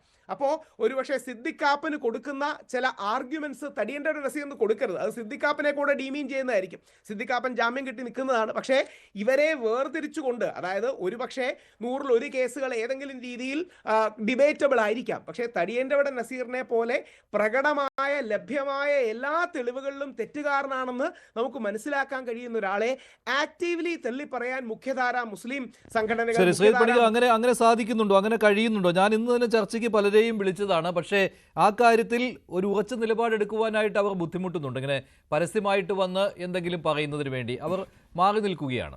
തടിയന്തവട നസീറിനെ അനുകൂലിക്കുന്നു എന്നല്ല പറയുന്നത്, തള്ളിപ്പറയുക തന്നെയാണ്. പക്ഷെ പരസ്യമായ ഒരു സംവാദത്തിലേക്ക് വരുന്നില്ല. അല്ല, നോക്കൂ, തള്ളി പറയേണ്ടുന്ന സ്ഥലത്ത് തള്ളി പറയാതിരിക്കുക എന്ന് പറയുന്നതും ഒരു കുറ്റം തന്നെയാണ്. ടു സിൻ ബൈ സൈലൻസ് എന്ന് നമ്മൾ പറയും. അപ്പോൾ മിണ്ടാതിരിക്കുക ഇങ്ങനത്തെ വിഷയങ്ങളിൽ എന്ന് വെച്ച് കഴിഞ്ഞാൽ നിങ്ങളുടെ അവകാശങ്ങൾക്ക് വേണ്ടിയിട്ട് നിങ്ങൾ വളരെ വോക്കലായി മാറുകയും എന്നാൽ തെറ്റ് സംഭവിച്ചു എന്ന് നിങ്ങൾക്ക് ഉറപ്പുള്ള സമയത്ത് നിങ്ങൾ മിണ്ടാതിരിക്കുകയും ചെയ്യുന്നു എന്ന് പറഞ്ഞാൽ ടു സിൻ ബൈ സൈലൻസ് എന്ന് പറയുന്നത് തന്നെയാണ്. ഉദാഹരണത്തിന് PDP തടിയന്തവട നസീർ ഞങ്ങളുടെ ആളല്ല എന്ന് പറയുന്നുണ്ട്. അപ്പോൾ അവരെ പക്ഷേ ചർച്ചയ്ക്ക് വിളിക്കുമ്പോൾ ഞങ്ങൾ അതിന്റെ കാര്യത്തിൽ ഉത്തരവാദിത്തം ഏറ്റെടുക്കുന്നില്ല, പിന്നെ എന്തിനാണ് ഇക്കാര്യത്തിൽ ഒരു ചർച്ച എന്നാണ് അവർ ചോദിക്കുന്നത്. പക്ഷേ മദനിക്ക് വേണ്ടിയുള്ള പ്രവർത്തനങ്ങൾ തടിയന്തവട നസീർ നടത്തിയിട്ടുള്ളത് നമുക്ക് എല്ലാവർക്കും അറിയാവുന്നതാണ്. കളമശ്ശേരി ബസ് കത്തിക്കൽ ഉൾപ്പെടെ. മഞ്ജുഷ്, അവർക്ക് ചെയ്യാവുന്ന ഒരു കാര്യമുണ്ടല്ലോ, പരസ്യമായി ഇയാളെ തള്ളി പറയാനായിട്ട് അവർക്ക് സാധിക്കും. തീവ്രവാദവുമായിട്ട് ഞങ്ങളുടെ പാർട്ടിക്കോ ഞങ്ങളുടെ നേതാക്കന്മാർക്കോ യാതൊരു വിധത്തിലുള്ള ബന്ധവുമില്ല എന്ന് പറയാനായിട്ട് സാധിക്കും. റാഡിക്കൽ എലമെന്റുകളെ ഞങ്ങൾ പ്രോത്സാഹിപ്പിക്കാറില്ല എന്ന് പറയും. ആരോപണ വിധേയനായിട്ട് നിൽക്കുന്ന ആളിനെ ഞങ്ങൾ ഒരു തരത്തിലും സംരക്ഷിക്കുകയില്ല, വാക്കുകൊണ്ടാണെങ്കിലും ഞങ്ങൾക്ക് എതിർക്കാൻ സാധിക്കുന്ന സമയത്ത് ഞങ്ങൾ എതിർക്കും എന്ന് പറയാനായിട്ട് അവർക്ക് സാധിക്കും. പക്ഷേ അങ്ങനെ പറയേണ്ടുന്ന ഉത്തരവാദിത്വം, ഇപ്പോൾ ഇന്ന് ഈ ചർച്ചയിൽ 4 പേര് അല്ലാതെ തന്നെ ഇരിക്കുന്നുണ്ടല്ലോ, ഈ 4 പേർക്കും അത് സാധിക്കുന്നുണ്ട് എങ്കിൽ എന്തുകൊണ്ടാണ് മറ്റുള്ള ആൾക്കാർക്ക് സാധിക്കാത്തത്? ഞാൻ പറയുന്നത് സാധാരണഗതിയിൽ മിണ്ടാതിരിക്കുന്ന, ഒരു വിഷയങ്ങളിലും പ്രതികരിക്കാതിരിക്കുന്ന ആൾക്കാരെക്കുറിച്ചോ വിഭാഗങ്ങളെക്കുറിച്ചോ സംഘടനകളെക്കുറിച്ചോ അല്ല, മറിച്ച് എല്ലാ കാര്യങ്ങളിലും അവരവരുടേതായിട്ടുള്ള അവകാശങ്ങളുടെ സ്ഥാപനത്തിന് വേണ്ടിയിട്ട് ആഗ്രഹിക്കുന്ന, അതിനുവേണ്ടി വോക്കലാകുന്ന, ഏതെങ്കിലും ഒരു സമയത്ത് അങ്ങനെ ഇപ്പോൾ ഇസ്ലാമോഫോബിയയാണ് മറ്റുള്ള ആൾക്കാർ പ്രചരിപ്പിക്കുന്നത് എന്ന് പറഞ്ഞുകൊണ്ട് നിൽക്കുന്ന, ചില സമയങ്ങളിലൊക്കെ തന്നെ ഇരവാദം ഇറക്കുന്ന നിരവധി ആൾക്കാരും സംഘടനകളും നമ്മുടെ നാട്ടിലുണ്ട്. അപ്പോൾ അങ്ങനെയുള്ള ആൾക്കാർ ഈ വിഷയങ്ങളിൽ വളരെ കൃത്യമായി എസ്റ്റാബ്ലിഷ് ചെയ്തിരിക്കുന്ന കേസുകളിൽ പോലും അവരുടേതായിട്ടുള്ള മൗനം വന്നു കഴിഞ്ഞാൽ അവർ ചെയ്യുന്നത് പാപമാണ്. കാരണം മിണ്ടേണ്ടുന്ന ആളാണ്. ഇപ്പോൾ വളരെ കൃത്യമായിട്ടുള്ളൊരു കാര്യമല്ലേ, തീവ്രവാദ കേസിൽ ഉൾപ്പെട്ടിരിക്കുന്ന ഒരാളിന് ജയിലിൽ യഥേഷ്ടം കിടന്ന് വിരകാനുള്ള ഒരു സാഹചര്യം പരപ്പന അഗ്രഹാര ജയിലിൽ ഉണ്ടായിരുന്നു എന്നുള്ള ഒരു കാര്യം വരികയും അയാൾക്ക് മറ്റുള്ള ആൾക്കാരുമായിട്ട് ബന്ധമുണ്ടായിരുന്നുവെന്നും അവിടേക്ക് ഫണ്ട് വേണമെങ്കിൽ ഫണ്ട്, മൊബൈൽ വേണമെങ്കിൽ മൊബൈൽ, അങ്ങനത്തെ കാര്യങ്ങളെല്ലാം ആക്സസ് ഉണ്ടായിരുന്നു എന്ന് പറഞ്ഞുകൊണ്ട് ദേശീയ അന്വേഷണ ഏജൻസി തന്നെ പറഞ്ഞിരിക്കുകയാണ് എങ്കിൽ പിന്നെ ഇയാളെ തള്ളി പറയുന്നതിന് രണ്ടാമതൊന്ന് ആലോചിക്കുന്നതിനാണ്? ഇതിപ്പോൾ വേറെ ആരെങ്കിലും ഒരാളായിരുന്നുവെങ്കിൽ ഇത് ചെയ്യില്ലേ? ഇപ്പോൾ നമ്മൾ മതത്തിൻ്റെ കാര്യം ഇതിൽ പറഞ്ഞതുകൊണ്ട് തന്നെ പറയാം, ഇത് ഒരു ഹിന്ദു നാമധാരി ആയിരുന്നുവെങ്കിൽ, ഒരു സിഖ് നാമധാരി ആയിരുന്നുവെങ്കിൽ ഈ ആൾക്കാരൊക്കെ എങ്ങനെയാണ് പ്രതികരിക്കുക? അപ്പോൾ ആ സമയത്തെല്ലാം തന്നെ നമുക്ക് പ്രതികരിക്കാൻ കഴിയും. അപ്പോൾ മതത്തിൻ്റെ പേരിൽ നമ്മൾ ഏതെങ്കിലും ഒരു വിഷയത്തിൽ നിലപാടെടുക്കുക, മതത്തിൻ്റെ പേരിൽ നമ്മൾ മിണ്ടാതിരിക്കുക എന്നൊക്കെ പറഞ്ഞു കഴിഞ്ഞാൽ അത് ഒരു തരത്തിലും അംഗീകരിക്കാൻ കഴിയുന്ന കാര്യമല്ല. ചുരുങ്ങിയത് രാഷ്ട്രീയ പ്രസ്ഥാനങ്ങൾ എന്ന് പറയുന്ന പ്രസ്ഥാനങ്ങളെങ്കിലും മിണ്ടേണ്ടതല്ലേ? അപ്പോൾ അവരും മിണ്ടുന്നില്ല. അതുകൊണ്ടാണ് മറ്റൊരു കാര്യം കൂടി ഞാൻ ചോദിച്ചിരുന്നു. സാധാരണ ഇങ്ങനെ ജയിലിൽ ഭീകരപ്രവർത്തനത്തിന് സഹായം കിട്ടുകയാണ് എങ്കിൽ ആ സംസ്ഥാന സർക്കാരുകൾ പ്രതിക്കൂട്ടിലാകാറുണ്ട്. കർണാടകം ഭരിക്കുന്ന സർക്കാരിൻ്റെ ഇപ്പോൾ കോൺഗ്രസ് പാർട്ടിയുടെ പ്രതിനിധികളെ ഇവിടെ ചർച്ചയ്ക്ക് ചോദിച്ചപ്പോൾ അവർ ഈ വിഷയത്തിൽ പ്രതികരിക്കുന്നില്ല എന്നാണ് പറഞ്ഞത്. അല്ല, നോക്കുക, കോൺഗ്രസിനെ സംബന്ധിച്ചിടത്തോളം ഒരു ഡബിൾ എഡ്ജ്ഡ് സോഡാണ്. കാരണം ഒരു വശത്ത് വേണമെങ്കിൽ അവർക്ക് PDPയെ പിന്നെ തടിയൻ്റെ ഇവിടെ നസീറും പിന്നെ മദനിയും തമ്മിലുള്ള ബന്ധത്തിൽ ഇപ്പോൾ നിലവിൽ LDFനൊപ്പം നിൽക്കുന്ന PDPയെ വേണമെങ്കിൽ അവർക്ക് ആക്രമിക്കാം. പക്ഷേ അതിനേക്കാൾ കൂടുതൽ അവർ നേരിടുന്ന പ്രശ്നം അവരുടെ സർക്കാരാണ് ഇപ്പോൾ കർണാടകയിൽ ഭരിക്കുന്നതെന്നുള്ളതാണ്. നമ്മളിത് നോക്കിക്കഴിഞ്ഞാൽ ഞാൻ നേരത്തെ സൂചിപ്പിച്ചതുപോലെ ഈ 3 ആൾക്കാരുടെ ഇൻവോൾവ്മെന്റ് കൊണ്ട് ഇത് കൃത്യമായിട്ട് പ്ലാൻ ചെയ്യാൻ കഴിയില്ല. അപ്പോൾ ഇതിൽ വളരെ ബൃഹത്തായിട്ടുള്ള ഒരു പദ്ധതി, ഒരു ലാർജർ ഡിസൈൻ, ഒരു ഗ്രാൻഡ് ഡിസൈൻ ഇതിന് പിന്നിലുണ്ട് എന്നുള്ളത് ഒരു കാര്യം. 2, അൺചെക്ഡ് ആയിട്ടുള്ള ആക്സസ് ഈ തടിയൻ്റെ ഇവിടെ നസീറിന് ഈ ആൾക്കാരുമായിട്ട് അല്ലെങ്കിൽ ഈ ആൾക്കാർക്ക് തടിയൻ്റെ ഇവിടെ നസീറുമായിട്ട് കിട്ടണം എന്നുള്ള ധാരണയിൽ തന്നെയാണ് 2 ഉദ്യോഗസ്ഥരെ ഇവിടെ എടുത്തിരിക്കുന്നത്. അതായത് ഒരു പക്ഷേ ഏതെങ്കിലും ഒരു വ്യവഹാര നടപടിയുടെ ഭാഗമായിട്ട് ഇയാളുടെ മൂവ്മെന്റ് എപ്പോഴാണ് എന്നതിനെക്കുറിച്ച് ഒരു ടെററിസ്റ്റ് ആയതുകൊണ്ട് തന്നെ വളരെ രഹസ്യ സ്വഭാവത്തിൽ സൂക്ഷിക്കുന്ന ഒരു ഇൻഫർമേഷൻ കിട്ടുകയും അത് പുറത്തേക്ക് ലീക്ക് ചെയ്യുകയും ചെയ്യണമെങ്കിൽ അവർക്ക് ആക്സസ് ഉണ്ടാകേണ്ടത് ഇന്നർ സർക്കിളിലാണ്. അതുകൊണ്ട് തന്നെ ഒരു പോലീസ് ഉദ്യോഗസ്ഥനായിട്ടുള്ള ഒരാളിൻ്റെ ആക്സസ് അവർക്ക് കിട്ടുന്നു. ഈ ജയിലിലേക്ക് ഒരുപക്ഷെ കൗൺസിലിംഗ് എന്നുള്ള പേരിൽ ആൾക്കാർക്ക് ഒരു മാനസികമായിട്ടുള്ള പിരിമുറുക്കമുള്ള ആൾക്കാർക്ക് അതിനെ ഒന്ന് ഈസ് ചെയ്യുന്നതിൻ്റെ പേരിലാണ് ഈ സൈക്കോളജിസ്റ്റുകളെയും സൈക്കൈട്രിസ്റ്റുകളെയും ഒക്കെ കൊണ്ട് തന്നെ കൊടുക്കുക.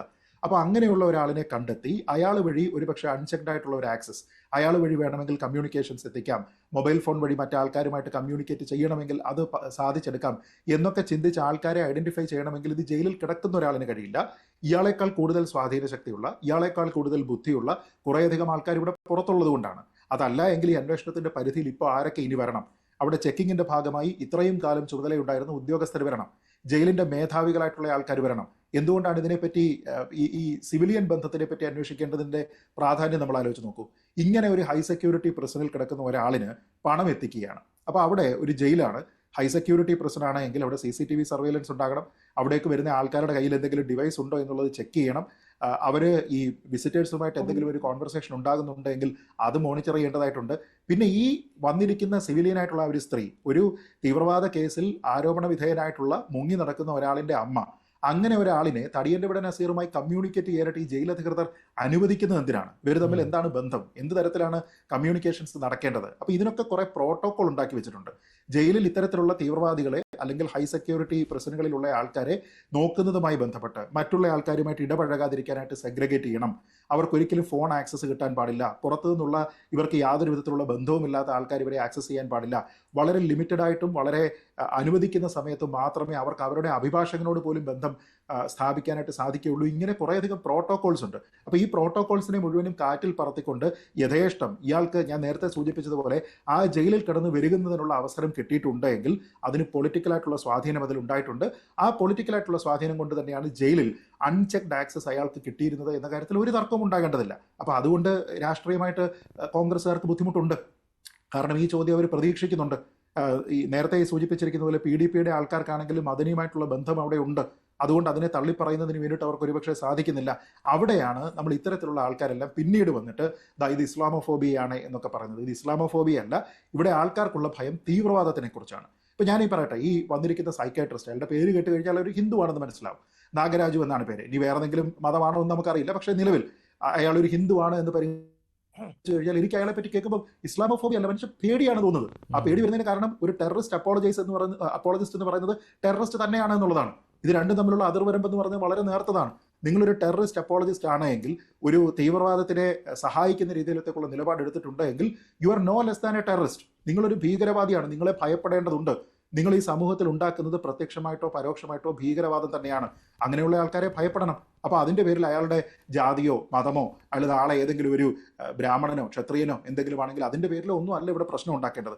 ഇവിടെ പ്രശ്നം ഉണ്ടാക്കേണ്ടത് നിന്റെ ജാതിയോ മതമോ എന്തായാലും ഏത് സമുദായത്തിൽപ്പെട്ട ആളാണെങ്കിലും നിന്നെ തള്ളിപ്പറയുക. ഇപ്പോൾ ഞാൻ നേരത്തെ പറഞ്ഞതുപോലെ അയാൾ ഒരു ഹിന്ദുവാണെന്ന് അസ്യൂം ചെയ്ത് ഞാനും ഹിന്ദുവാണ് എന്ന് കരുതി എനിക്ക് അയാളെ പ്രൊട്ടക്ട് ചെയ്യേണ്ടത് കാര്യമുണ്ടോ? ഇല്ല. കോളിംഗ് എ സ്പേഡ് എന്ന് പറയുന്ന സാധനത്തിന് നട്ടല്ലെന്ന് പറഞ്ഞൊരു സാധനം വേണം. നമ്മുടെ ലോയൽറ്റി എവിടെയാണ് എന്നുള്ളതിൻ്റെ ഒരു കാര്യം അവിടെ വരണം. അപ്പോൾ നമ്മളിവിടെ ഒരു മതവിഭാഗത്തിനെ വളർത്തുന്നതിനോ ഒരു ജാതിയോ സമുദായത്തിനെ വളർത്തുന്നതിനോ ഒന്നും അല്ല ഇവിടെ ശ്രമിക്കേണ്ടത്. ഇവിടെ ഈ ഒരു വിഷയത്തിൽ പ്രതികരിക്കാതെ രഹസ്യമായിട്ടിരിക്കുന്ന ആൾക്കാരെല്ലാവരും പാപമാണ് ചെയ്യുന്നത്. ആ പാപം എന്ന് പറയുന്നത് രാജ്യദ്രോഹമാണ്, തീവ്രവാദമാണ്. ശരി, സംശയമില്ലാത്ത കാര്യമാണ്. ശ്രീ രാജ്മോഹൻ സാർ, ഇവിടെ മറ്റൊരു കാര്യം എന്ന് പറയുന്നത് 2008 ബംഗളൂരു സ്ഫോടന കേസിന് ശേഷം ഇപ്പോൾ പുതിയതായിട്ട് ഒരു സ്ഫോടനം കൂടി ബംഗളൂരുവിൽ ആസൂത്രണം ചെയ്യുകയായിരുന്നു എന്നതാണല്ലോ കേസ്. അതിലിപ്പോൾ അറസ്റ്റിലായിരിക്കുന്ന ഈ അനീസ് ഫാത്തിമ എന്ന് പറയുന്ന മൂന്നാമത്തെ ആൾ, അവർ എന്ന് പറയുന്നത് ഈ ജുനൈദ് അഹമ്മദ് എന്നുള്ള പേര് NIA ഇവിടെ പറഞ്ഞിട്ടുണ്ട്. ജുനൈദ് അഹമ്മദിൻ്റെ മാതാവാണ് അനീസ് ഫാത്തിമ. അവർ തൻ്റെ മകനുമായിട്ട് നസീറിന് ബന്ധപ്പെടുവാനുള്ള സൗകര്യം ഒരുക്കി കൊടുക്കുന്നു എന്നുള്ളതാണ്. അതിനുവേണ്ടി വോക്കി ടോക്കികളും അതുപോലെ തന്നെ മൊബൈൽ ഫോണുകളും എത്തിക്കുന്നു എന്നതാണ്. ഈ ജുനൈദ് അഹമ്മദിനെ പറ്റി നേരത്തെ അന്വേഷണ ഏജൻസികൾ പറയുന്നത് 2008 ബംഗളൂരു സ്ഫോടന കേസിലെ മുഖ്യ ആസൂത്രകൻ എന്ന രീതിയിലാണല്ലോ.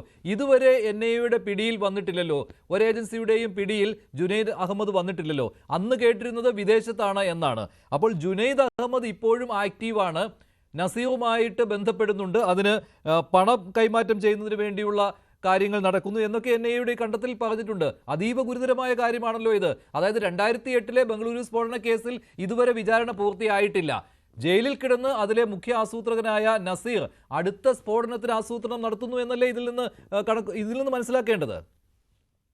മഞ്ജുഷ, തീർച്ചയായിട്ടും ജുനൈദ് എന്നുള്ള ആ ക്യാരക്ടർ അന്ന് എബ്സ്കോണ്ടിങ് ആണ്, ഇന്ന് എബ്സ്കോണ്ടിങ് ആണ്. അപ്പൊ ആ ക്യാരക്ടർ ഇപ്പൊ അയാളെ പേര് വേറെ വല്ല പേരായിരിക്കാം, ഇതിനു മുമ്പേ അയാൾ വേറെ വല്ല പേരായിരിക്കാം. അങ്ങനെ ഈ മാറി മാറി വരുന്ന ആൾക്കാരും മാറി മാറി വരുന്ന ക്യാരക്ടറാണ് ഇത് മനസ്സിലാകുന്നത്. കാരണം ഈ നസീർ എന്ന് പറഞ്ഞ ഇതിന്റെ ഒരു ഒരു ഒരു കോർഡിനേറ്റർ ആണ്. ഇന്ന് മാത്രമല്ല, അയാൾ ഈസ് എ ക്രിമിനൽ ടേൺഡ് ഒരു ഫണ്ടമെന്റലിസ്റ്റ് ആണ്, ഇസ്ലാമിക് ഫണ്ടമെന്റലിസ്റ്റ് ആണ്, ക്രിമിനലാണ്. അങ്ങയുടെ ഫസ്റ്റ് ഇൻവോൾവ്മെന്റ് തന്നെ ആസാദ് മർഡർ കേസാണ്. കണ്ണൂരിലെ ആസാദ് മർഡർ കേസിൽ അങ്ങനെ ഒരു അക്യൂസ്ഡ് ആണ്. അവിടുന്നാണ് സ്റ്റാർട്ട് ചെയ്യുന്നത് ക്രിമിനൽ ആക്ടിവിറ്റി. അപ്പൊ ക്രിമിനൽ ടേൺഡ് ഒരു കമ്മ്യൂണൽ ആക്ടിവിറ്റി നടത്തിയ ഒരാളാണ്. അപ്പോൾ അയാളൊന്നും ഒരിക്കലും തിരിച്ചു വരുന്നില്ല. പിന്നെ ഞാനൊക്കെ കുറെ കാലം ഇന്ററാക്ട് ചെയ്തതാണ്, 1-2 മാസം ഞങ്ങൾ ഒന്നിച്ച് കൊണ്ടുവരുന്നതാണ്. അപ്പൊ അയാളൊക്കെ ഇപ്പോഴും കറുത്ത കുതിരപ്പുറത്ത് ഒരാൾ കയറി വന്ന് ഞങ്ങളെ രക്ഷപ്പെടുത്താൻ വേണ്ടി കൊണ്ടുപോകുന്നൊക്കെ പറയുന്നത്, അങ്ങനെ ആ കഥകൾ എന്നോടൊക്കെ പല പ്രാവശ്യം പറഞ്ഞിട്ടുണ്ട്. അപ്പോൾ അയാളെ തിരുത്താൻ പറ്റില്ല. അപ്പൊ തിരുത്താൻ പറ്റാത്തപ്പോൾ അയാളെ എന്ത് ചെയ്യും, അയാളെ അറസ്റ്റ് ചെയ്ത് അയാളെ കൺവിക്ഷൻ വാങ്ങിയ ശേഷം അയാളെ ജയിലിലാക്കുമ്പോൾ ജയിൽ തന്നെ ജഡ്ജ്മെന്റിൽ പറഞ്ഞിട്ടുണ്ട്, ഇയാൾക്ക് ജയിലിനകത്ത് എന്റെ സത്യാന്വേഷണ പരീക്ഷണങ്ങൾ വായിക്കാൻ കൊടുക്കണം, ഇയാൾക്ക് പിന്നെ അതുപോലത്തെ ബുക്കുകളൊക്കെ കൊടുക്കണം എന്നൊക്കെ ഒരു ജഡ്ജ്മെന്റിൽ ഒരു ജഡ്ജ് എഴുതിയിരിക്കുകയാണ് ഇയാൾ കൺവിക്ട് ചെയ്ത കേസിൽ. അപ്പം എന്നാലും അയാൾ നന്നാവില്ല. അപ്പം ഈ ക്യാരക്ടർ, ഈ ഹൈ പ്രൊഫൈൽ ക്യാരക്ടർ ഇത് ഇങ്ങനെയാണ്, അങ്ങേക്ക് മാറ്റമില്ല. അപ്പൊ അങ്ങേര് ആ കൺവിക്ട് ആ ജയിലിനകത്തും ജയിലിന് പുറത്തും അയാൾ ആരൊക്കെ ബന്ധപ്പെടാൻ പറ്റും അവരൊക്കെ ഒരു റാഡിക്കൽ ചെയ്യാൻ ശ്രമിക്കും. ഡെഫിനറ്റ് ആണ്, ഒരു സംശയമില്ല. അപ്പൊ അത് ജയിലിനകത്ത് അതൊരാളെ ക്യാരക്ടറുള്ളതാണ്. അത് അയാളിൽ നിന്ന് ക്യാരക്ടർ മാറ്റാൻ പറ്റില്ല. അത്ര ഡേഞ്ചറസ് ക്യാരക്ടറാണ്. അപ്പൊ അതേപോലെ തന്നെ അയാളുടെ കൂട്ടത്തിലെ ബാക്കി ആൾക്കാരുണ്ട്, ഷഫാസ് ഉണ്ട്, വേറെ പിന്നെ കുറെ ആൾക്കാരുണ്ട്. അവരും ഇതിന്റെ ഒരു ഗ്യാങ് ആണ്. അപ്പൊ ഇവര് സ്വാഭാവികമായിട്ടും അവരിപ്പം ഈ നമ്മുടെ തൃശ്ശൂരിലുള്ള വെല്ലൂർ ജയിലിൽ വന്നപ്പോഴും ഇതാണ് സ്ഥിതി. അവിടെ അവരോട് അഡ്വാൻറ്റേജ് എടുത്തിരുന്നു. അത് പൊളിറ്റിക്കലായിട്ട് സപ്പോർട്ട് കിട്ടിയിട്ടുണ്ടാവും ചില സമയം. അവർക്ക് കർണാടകയിലാകുമ്പോൾ അവിടുത്തെ പൊളിറ്റിക്കൽ സപ്പോർട്ട് കിട്ടുകയാണ്. കാരണം സപ്പോർട്ടില്ലാതൊന്നും നടക്കില്ല. അപ്പൊ ഇതുപോലുള്ള ക്യാരക്ടർ സ്വാഭാവികമായിട്ടും ഇത് സ്പ്രെഡ് ചെയ്യാൻ ശ്രമിക്കും, അല്ലെങ്കിൽ ആൾക്കാരെ ആകർഷിക്കാൻ ശ്രമിക്കും. ആ ആകർഷിക്കാൻ ശ്രമിച്ചു കഴിഞ്ഞാൽ സ്വാഭാവികമായിട്ടും അവർ ഇതുപോലെയുള്ള പുതിയ സ്ഫോടനങ്ങളോ പുതിയ ആക്ടിവിറ്റികളോ അല്ലെങ്കിൽ ഇതിന്റെ ഫണ്ട് റേസിങ്ങോ അല്ലെങ്കിൽ എക്സ്പോസിറ്റോ എന്തൊക്കെ നടത്തുന്ന ലെവലിൽ, കാരണം അവർക്ക് ഇനി ഇറങ്ങാൻ പറ്റില്ല. കാരണം നസീറിന് ഇനി ജയിലിൽ നിന്ന് പുറത്തിറങ്ങാൻ പറ്റില്ല. ഇനി കൺസെക്യൂട്ടീവ് ഒരുപാട് കേസുകളുണ്ട്. ആ കേസുകളൊക്കെ ട്രയൽ നടന്നുകൊണ്ടിരിക്കുകയാണ്. ആ കേസിലൊക്കെ കൺവിക്ഷൻ ഉറപ്പാണ്. അതിനോടൊപ്പം തന്നെ ഈ ബംഗളൂരു സ്ഫോടന കേസിൽ എന്തുകൊണ്ടാണ് ട്രയൽ നീണ്ടു പോകുന്നത്? ഇപ്പോൾ 2008 നടന്ന സംഭവമാണല്ലോ. അതെ, 2008 നടന്ന ബാംഗ്ലൂർ സ്ഫോടന കേസിൽ പല കാരണങ്ങളും കൊണ്ട് ഇത് നീണ്ടു പോയി. കാരണം ഒന്ന്, മദനി അതിലത്തെ അക്യൂസ്ഡ് അല്ല, ഡിസ്ചാർജ് വേണം, അങ്ങനെ ഒരുപാട് കാലം നീണ്ടുപോയി. പിന്നെ ഈ പ്രതികളൊക്കെ കശ്മീർ റിക്രൂട്ട്മെന്റ് കേസിലും പിന്നെ കാലിക്കറ്റ് ട്വിൻ ബ്ലാസ്റ്റ് കേസിലും പിന്നെ വേറെ ഇവർ ഇൻവോൾവ് ആയ 1-2 കേസുകളുണ്ട്, അതിലൊക്കെ അവർ വന്നു. അങ്ങനെ പല പല ട്രയലിൽ കിട്ടാത്തതുകൊണ്ടാണ് നീണ്ടുപോയിരിക്കുന്നത്. പിന്നെ അതിൻ്റെതായ നമ്മുടെ സിസ്റ്റം അറിയാമല്ലോ, പ്രോസസ് ഓഫ് ലോ അല്ലെങ്കിൽ ഡ്യൂ പ്രോസസ് ഓഫ് ലോ നടക്കുമ്പോൾ സ്വാഭാവികമായിട്ടും ഇതുപോലെയുള്ള ഡിലേ വരും. പക്ഷെ ഈ ബാംഗ്ലൂർ സ്ഫോടന കേസിൽ അത് വരാൻ പാടില്ലായിരുന്നു. അപ്പൊ അതേസമയം തന്നെ അവിടുത്തെ വേറെ 1-2 കേസിൽ ഇതുപോലത്തെ NIA ചാർജ് ഷീറ്റ് കേസിൽ ഓൾറെഡി കൺവിക്ഷൻ വന്നു കഴിഞ്ഞു, ഇവർക്കല്ല വേറെ ചില ആൾക്കാർക്ക്. അപ്പൊ ഈ കേസിൽ തന്നെ ബാംഗ്ലൂർ സ്ഫോടന കേസിൽ ഈ മദനിയുമായി ബന്ധപ്പെട്ട് അയാൾ ഇല്ല എന്നും ഉണ്ട് എന്നും 2 വെർഷനൊക്കെ ഉണ്ട്. അതൊരു കോൺട്രവേഴ്സിയാണ്, അതിനെപ്പറ്റി ഞാൻ ഡിസ്കസ് ചെയ്യാൻ പോകുന്നില്ല. പക്ഷെ ആ കേസിൽ അങ്ങനെ ഡിലേ വന്നു, പിന്നെ മദനിക്ക് അസുഖം വന്നു, പിന്നെ നീണ്ടുപോയി, പിന്നെ ആൾക്കാരെ കിട്ടിയില്ല, അതുകൊണ്ടൊക്കെ പറ്റിയത്. പക്ഷെ നമ്മൾ കാണേണ്ട വിഷയം, നമ്മുടെ ജയിലിനകത്ത് ഒരു കാര്യവും അത്ര ലീഗലായിട്ട് പോകുന്നില്ല. അവിടെ പല കാര്യങ്ങളും നടക്കുന്നത് നമ്മുടെ ജയിലുകൾ, എല്ലാ ജയിലുകളും, സംസ്ഥാന എല്ലാ പിന്നെ കർണാടക ജയിലായാലും കേരള ജയിലിലായാലും അവിടെയൊക്കെ ഇങ്ങനെ പല ഇല്ലീഗൽ ആക്ടിവിറ്റീസ്, അൺനാച്ചുറൽ ആക്ടിവിറ്റീസ്, അതുപോലെ ആന്റി നാഷണൽ ആക്ടിവിറ്റീസ് നടക്കുന്നുണ്ട്. ജയിലുകൾ ശുദ്ധീകരിക്കേണ്ട സമയം അതിക്രമിച്ചിരിക്കുകയാണ്. അത് ഈ ഇഷ്യൂ ആയതുകൊണ്ട് മാത്രം ഞാൻ പറയല്ല. കാരണം നമ്മുടെ ജയിലിനകത്ത് എല്ലാ ജയിലും അണ്ടർ സ്റ്റാഫ്ഡ് ആണ്. അവിടെ തന്നെ പല കാര്യങ്ങളിലും പല മാഫിയകളുടെ കയ്യിലാണ്. പല ജയിലിലും, ഈ പരപ്പനാഹാര ജയിലിൽ ഞാനൊരു 10-12 തവണ വിസിറ്റ് ചെയ്ത ആളാണ്. അവിടെ ചില സമയങ്ങളിലൊക്കെ അവിടെ ചില ഏരിയയിലൊക്കെ ഒപ്പിടാൻ വേണ്ടി ബുക്ക് ഇതിന്റെ ഉള്ളിൽ കൂടിയാണ് കൊടുക്കുക. അതുപോലെ പിന്നെ തമിഴ്നാട്ടിലെ ജയിലിലും ഇതുപോലെ തന്നെ ഈ തീവ്രവാദികൾക്ക് ഒപ്പ് വല്ലതും കൊടുക്കാൻ വേണ്ടി അവരെ തുറക്കാതെ ഈ ബുക്ക് മാത്രമായിട്ട് നീട്ടിക്കൊടുക്കും. അങ്ങനെ അത്ര ഡേഞ്ചറസ് ആണ് കാര്യങ്ങൾ. അപ്പൊ ഇതൊക്കെ ഒരു മാസമായിട്ട് ഇന്ത്യയിൽ മുഴുക്കെ, ഇന്ത്യയിലാകമാനം ജയിലുകൾ നവീകരിക്കേണ്ട സമയം കഴിഞ്ഞിരിക്കുകയാണ്. കാരണം ജയിലുകൾ പ്രോപ്പറായി നവീകരിച്ചില്ലെങ്കിൽ ഈ പുറത്ത് അന്വേഷണ ഏജൻസികൾ ആൾക്കാർ അറസ്റ്റ് ചെയ്ത് കൊണ്ടുവന്ന് വളരെ ബുദ്ധിമുട്ടി കൺവിക്ഷൻ ഒക്കെ വാങ്ങിച്ചു കൊടുത്ത് അയച്ചു കഴിഞ്ഞാൽ അവിടെ ഓരോ ഗ്രൂപ്പ് ഫോം ചെയ്യാണ്. പൊളിറ്റിക്കൽ ഗ്രൂപ്പ്, അല്ലെങ്കിൽ കമ്മ്യൂണൽ ഗ്രൂപ്പ്, അല്ലെങ്കിൽ വേറെ ചില താല്പര്യങ്ങളുള്ള ഗ്രൂപ്പ്, അല്ലെങ്കിൽ ചില മാഫിയകൾ, സാൻഡ് മാഫിയ, ലിക്കർ മാഫിയ, അല്ലെങ്കിൽ അങ്ങനെ എല്ലാ ഇതിനകത്തും ഈ ഗ്യാങ്ങുകളുണ്ട്. ഇത് പൊളിച്ചെഴുത്തുന്ന സമയം അതിക്രമിച്ചിരിക്കണം. അതിനിപ്പോ ഏറ്റവും നല്ല ഒരു എക്സാമ്പിളാണ് ഈ പിന്നെ പ്രിസൺ റാഡിക്കലൈസേഷൻ കേസ്. കാരണം എല്ലാ പ്രസണം അതൊക്കെ ഒരു റിഫോം ചെയ്യേണ്ട സമയം അതിക്രമിച്ചിരിക്കുകയാണ്. അതാണ് ഇതിൽ നമുക്ക് ഒരു ചൂണ്ടുപലക അവിടെയാണ്. എല്ലാ ജയിലുകളും ഒന്നുകൂടെ പ്രത്യേകിച്ച് കേരളത്തിലെ പല ജയിലുകളും നമ്മളൊന്നും സംസാരിക്കണ്ട. ഇപ്പൊ കണ്ണൂർ ജനറൽ ജയിലായാലും ശരി, വിയൂർ ജയിലായാലും ശരി, അവിടെയൊക്കെ ജയില് ഉപദേശക സമിതി പറഞ്ഞാൽ പൊളിറ്റിക്കൽ ബോസസ് ആണ്. പല ആൾക്കാരും നമ്മളെ പല പ്രതികളെയും, നമ്മളെ പ്രമാദമായ കേസിൽ പല പ്രതികൾ അവിടെ ചെന്ന് കഴിഞ്ഞാൽ അവരൊക്കെ അവിടെ പല ആക്ടിവിറ്റിയാണ് അവർ. അപ്പൊ ഇതൊക്കെ സമയം അതിക്രമിച്ചിരിക്കുകയാണ്. നമ്മുടെ സിസ്റ്റം മുന്നോട്ട് പോകുന്നെങ്കിൽ. ശരി Shri T K Rajmohan sir. Shri Arif Hussain, നേരത്തെ രാഹുൽ ഈശ്വർ പറഞ്ഞ കാര്യമുണ്ടല്ലോ, ആന്റി റാഡിക്കലൈസേഷൻ, ആ ഒരു ശ്രമം നടക്കുന്നുണ്ട്. അതിനനുസരിച്ച് കുറേയേറെ പേർ ശുദ്ധീകരിക്കപ്പെട്ട് വരുന്നുമുണ്ട്. പക്ഷേ തടിയൻ്റെ ഇവിടെ നസീറിനെ രാഹുൽ എന്തായാലും ആ കൂട്ടത്തിൽ കൂട്ടിയിട്ടില്ല. ഈ പ്രക്രിയയിലൂടെ ഇങ്ങനെ ചില നല്ല കാര്യങ്ങൾ നടക്കുന്നുണ്ടോ? താങ്കളുടെ ഒരു വിലയിരുത്തൽ എങ്ങനെയാണ്? ഇന്ത്യ ഇക്കാര്യത്തിൽ വളരെയധികം കാര്യങ്ങൾ ചെയ്യുന്ന രാജ്യമാണെന്ന് മാത്രമല്ല, ലോകത്തിൽ തന്നെ ഇതുപോലെ കാര്യങ്ങൾ ചെയ്യുന്ന അപൂർവം രാജ്യങ്ങളിൽ പ്രധാനപ്പെട്ട രാജ്യമാണ് എന്ന് നമ്മൾ സമ്മതിക്കണം. കാരണം വളരെ മികച്ച രീതിയിൽ ഇത് മനസ്സിലാക്കി ഇതിൻ്റെ ത്രെട്ട് ശരിക്കും പഠിച്ചിട്ടുള്ളൊരു അല്ലെങ്കിൽ പിടികിട്ടിയിട്ടുള്ളൊരു രാജ്യം തന്നെയാണ്. പക്ഷേ ഇതിൻ്റെ മറുമരുന്നായിക്കൊണ്ട് ചെയ്യുന്ന കാര്യങ്ങൾ എത്രത്തോളം സക്സസ്ഫുൾ ആകുന്നു എന്നതിനേക്കാൾ ഉപരി ഇതിനുള്ള സംവിധാനങ്ങൾ എത്രത്തോളം ഉണ്ട് എന്നുള്ളതാണ് ഇവിടെ നമ്മളിപ്പോൾ പറഞ്ഞതിൽ നിന്നൊക്കെ നമുക്ക് കൂടുതൽ ആലോചിക്കേണ്ടി വരിക. അവിടെയാണ് ഇത്തരം ലൂപ്പ് ഹോൾസ്. ഇതിപ്പോൾ മറ്റ് കുറ്റവാളികൾക്കോ മറ്റേതെങ്കിലും പ്രൊഫൈലിൽ വരുന്ന ആളുകൾക്കോ ഉണ്ടാകുന്നതിനേക്കാൾ കൂടുതൽ ഒരു ക്യാപ്റ്റീവായിട്ടുള്ള ഒരു പോപ്പുലേഷൻ അവർക്ക് കിട്ടുമ്പോൾ അതിലൂടെ ഒരു റാഡിക്കലൈസേഷൻ ഉണ്ടാക്കി അവരുടെ ലക്ഷ്യങ്ങൾ സാധിക്കാനുള്ളൊരു എളുപ്പ വഴിയായിട്ട് പ്രിസൺ മാറുന്നത് ആണ് ഞാൻ പറഞ്ഞത് ആഗോളതലത്തിൽ തന്നെ നിലനിൽക്കുന്ന ഒരു ജയിൽ ടു ജിഹാദ് എന്ന് പറയുന്ന ഒരു വിഷയമായിട്ട് നിലനിൽക്കുന്നതാണ്. അതാണ് ഇവിടെ നമ്മൾ കാണുന്നത്. അപ്പോൾ സക്സസ്ഫുൾ ആണോ ഇന്ത്യ അത് ചെയ്യുന്നുണ്ടോ? ഉണ്ട്. പക്ഷേ അതിനുള്ള സംവിധാനങ്ങൾ ഇനിയും കാര്യക്ഷമമാക്കിയില്ല എന്നുണ്ടെങ്കിൽ ഇത് ഇനിയും കൂടുതൽ കാണേണ്ടി വരും എന്നുള്ളതാണ് പറയുന്നത്. പിന്നെ ഇവിടെ പറഞ്ഞ പോലെ ഒരു വിഷയം ഞാനതിൽ പറയണമെന്ന് വിചാരിച്ചൊരു കാര്യം തന്നെ, അതായത് രാഷ്ട്രീയം നേതൃത്വം അല്ലെങ്കിൽ ഈ വിഷയത്തിനെ തള്ളി പറയാൻ വേണ്ടി വരുന്നില്ല എന്ന് നമ്മൾ കാണുന്നു. ഈ മതസംഘടന ഇപ്പോൾ സൂംബ വിവാദമൊക്കെ വന്നു കഴിഞ്ഞപ്പോൾ അതൊക്കെ അനാവശ്യമായിട്ട് അവരുണ്ടാക്കി ഈ മതത്തിന് കൂടുതൽ പരിക്കുണ്ടാക്കുന്ന അവസ്ഥയിലേക്ക് കൊണ്ടെത്തിച്ചു. അതേസമയം ഇത് ഈ ഒരു തടിയൻ്റെ അവിടെ നസീർ വരുന്നു, ആൾ ചെയ്യുന്നത് ജിഹാദാണെന്ന് വരുന്നു, ആൾ കാശ്മീരിലേക്ക് റിക്രൂട്ട്മെൻറ്റ് നടത്തുന്നത് എന്തിനാണെന്നുള്ളത് നമുക്കിവിടെ കാണാൻ കഴിയുന്നു. ആളുടെയൊക്കെ പ്രസംഗങ്ങളുണ്ട് പണ്ട് കാലത്തുള്ള, അതിലൊക്കെ ആൾ പച്ചയ്ക്ക് പറയുന്നതാണ്. അതായത് നിങ്ങൾ ഈ പറയുന്ന ജിഹാദിനെ ഇറങ്ങിത്തിരിക്കണം, അത് അവിടെ പോയി യുദ്ധം ചെയ്യണം, ഇത് തന്നെ പറഞ്ഞുകൊണ്ടാണ് ആളുകൾ ഇതിനകത്തേക്ക് കൊണ്ടുവന്നത്. വന്നിരുന്നത്. അവിടെ നിന്നൊക്കെയാണ് ഇന്നിപ്പോൾ ഈ ഒരു അവസ്ഥയിലേക്ക് വരുന്നതെന്ന് പറയുമ്പോൾ ഇത് ഒരു കാലഘട്ടത്തിൽ ഇതുപോലെ വളർന്നു വന്ന ആളുകൾ പിന്നീട് അവർക്ക് ആ ഒരു അവരുടെ അവസ്ഥ മാറുന്ന ഒരു മുറ വരുമ്പോൾ കൂടുതൽ ആളുകൾ ഇൻഫ്ലുവൻസ് ചെയ്യാൻ പറ്റുന്നു എന്നോടത്താണ് ഇതിൻ്റെ പരിക്ക് നമുക്ക് പിന്നീട് കൺട്രോൾ ചെയ്യാൻ പറ്റാത്ത അവസ്ഥയിലേക്ക് വരുന്നത്. അപ്പോൾ അങ്ങനെ ഒരു സംഗതി ഉണ്ടായിരിക്കെ ഇതിനെ നമ്മൾ കുറച്ച് കാണരുത്. ഒന്നത്. രണ്ട്, ഇതിനെ തള്ളി പറയേണ്ട ഘട്ടങ്ങളിൽ ഈ മത നേതൃത്വം വരുന്നില്ല. അവർക്കിപ്പോഴും പ്രിയം ഈ ഡാൻസും കളിയും അതിനെയൊക്കെ വിമർശിക്കുക, സ്കൂൾ സമയം മാറ്റുന്നതിന് വേണ്ടിയിട്ട് ഇപ്പോൾ നാളെ എന്തോ വലിയ പ്രക്ഷോഭം തുടങ്ങാൻ പോകുന്നു എന്ന് പറയുന്നു, അല്ലെങ്കിൽ അങ്ങനെയുള്ള ചെറിയ ചെറിയ കാര്യങ്ങൾക്ക് മതം രക്ഷിക്കാൻ വേണ്ടിയിട്ട് മതത്തെ ഏതെങ്കിലും വിധേന അവിടെ ഒന്ന് ചേർത്ത് വെക്കാൻ വേണ്ടിയിട്ടുള്ള ശ്രമം മാത്രമേ ഉള്ളൂ. അല്ലാതെ ഇതുപോലുള്ള ജെനുവിൻ ആയിട്ടുള്ള വിഷയങ്ങളിൽ മുസ്ലിങ്ങളായിട്ടുള്ള ആളുകൾ ഇതിനകത്ത് ഇടപെട്ട് പെട്ടുപോകുന്ന സാധ്യതയുള്ള മേഖലകളിൽ ഇവർ വന്നുകൊണ്ട് ഇതിനെ തള്ളി പറയാനോ അവർക്കൊരു മാർഗ്ഗനിർദ്ദേശം കൊടുക്കാനോ ഇവർ ഒരിക്കലും കിട്ടില്ല. കാരണം അവിടെ അത് പറഞ്ഞാൽ അവർക്ക് ജിഹാദിനെ തള്ളി പറയേണ്ടതായിട്ട് വരും. തള്ളി പറഞ്ഞാൽ അത് മതത്തിൻ്റെ തന്നെ വശമാണെന്നുള്ളത് അവർക്ക് അറിയാവുന്നതുകൊണ്ട് അത് സാധിക്കില്ല എന്നുള്ളത് തന്നെയാണ് അവിടെ കറങ്ങി തിരിഞ്ഞ് വരുന്നത്. അപ്പോൾ ഇവിടെ ഈ മാധ്യമങ്ങളെങ്കിലും ഇതുപോലെ കൃത്യമായ രീതിയിൽ ഇത് പുറത്തെത്തിക്കാൻ നമുക്ക് സാധിക്കുന്ന രീതിയിൽ ചർച്ചയ്ക്ക് എടുക്കുമ്പോൾ അതിനെ നമ്മൾ അപ്രീഷിയേറ്റ് ചെയ്യാണ്. ഒരു മാധ്യമമെങ്കിൽ ഒരു മാധ്യമം എന്നുള്ളത് നമ്മളവിടെ കാണുന്നത് അതുകൊണ്ടാണ്. ഈ ജിഹാദ് എന്ന് പറയുന്നത് നമ്മളെ മുടിക്കുന്ന, ഈ രാജ്യത്തെ നശിപ്പിക്കുന്ന ഒരു ആശയം തന്നെയാണ്. അത് ഇസ്ലാമിൻ്റെ ഏറ്റവും പ്രധാനപ്പെട്ട, നിസ്കരിച്ച് നിങ്ങൾ എന്ത് ചെയ്താലും ശരി ഈ പറയുന്ന ജിഹാദിലേക്ക് അതിലും കൂടി നിങ്ങൾ ചെയ്തിട്ടില്ല എന്നുണ്ടെങ്കിൽ നിങ്ങൾ ഒരുമാതിരി അവിശ്വാസിയായിട്ട് മരിക്കുന്നതിന് തുല്യമാണെന്ന് തന്നെ പഠിപ്പിക്കുന്ന ഒരു മതമായതുകൊണ്ട് അതിനെ അടിമുടി നമ്മൾ എതിർക്കേണ്ട സാധനമാണെന്ന് നമ്മൾ പറയുന്നു. ആ ഗൗരവത്തിൽ തന്നെ നമ്മൾ കാണേണ്ടതാണെന്ന് പറയുന്നു. ഇതെല്ലാം വഴിവെക്കുന്ന അതിലേക്കാണ്. ശരി രാഹുൽ, താങ്കൾ ഈ ജയിൽ ടു ജിഹാദ് അതിനോട് യോജിക്കുന്നുണ്ടോ? ആരിഫ് ഹുസൈൻ പറഞ്ഞതിനോട്? അല്ലല്ല, അത് ആരിഫ് ഹുസൈൻ മനസ്സിലെ മുസ്ലിം വിരോധ അവസരം കിട്ടുമ്പോൾ പ്രയോഗിക്കുന്ന മാത്രമാണ്. മുസ്ലിം വിരോധമല്ല, ഇതൊക്കെ പബ്ലിഷ്ഡ് പേപ്പറിൽ ഉള്ളതാണ്. സംസാരിച്ചില്ല, എന്റെ സമയം നിങ്ങൾ വെറുതെ നോണയാണെന്ന് പറഞ്ഞേക്കരുത്. അറിയാത്ത കാര്യം അറിയാതെ തന്നെയാണെന്ന് പറയാം. ഓക്കെ, ചർച്ചയ്ക്ക് പോകാനാണ് അങ്ങേക്ക് സമയം. നിങ്ങൾ നോണ പറയരുത്. ഓക്കെ, തെറ്റിദ്ധരിപ്പിക്കരുത്. വെറുതെ ജിഹാദിനെ വെളുപ്പിക്കാൻ വരരുത്.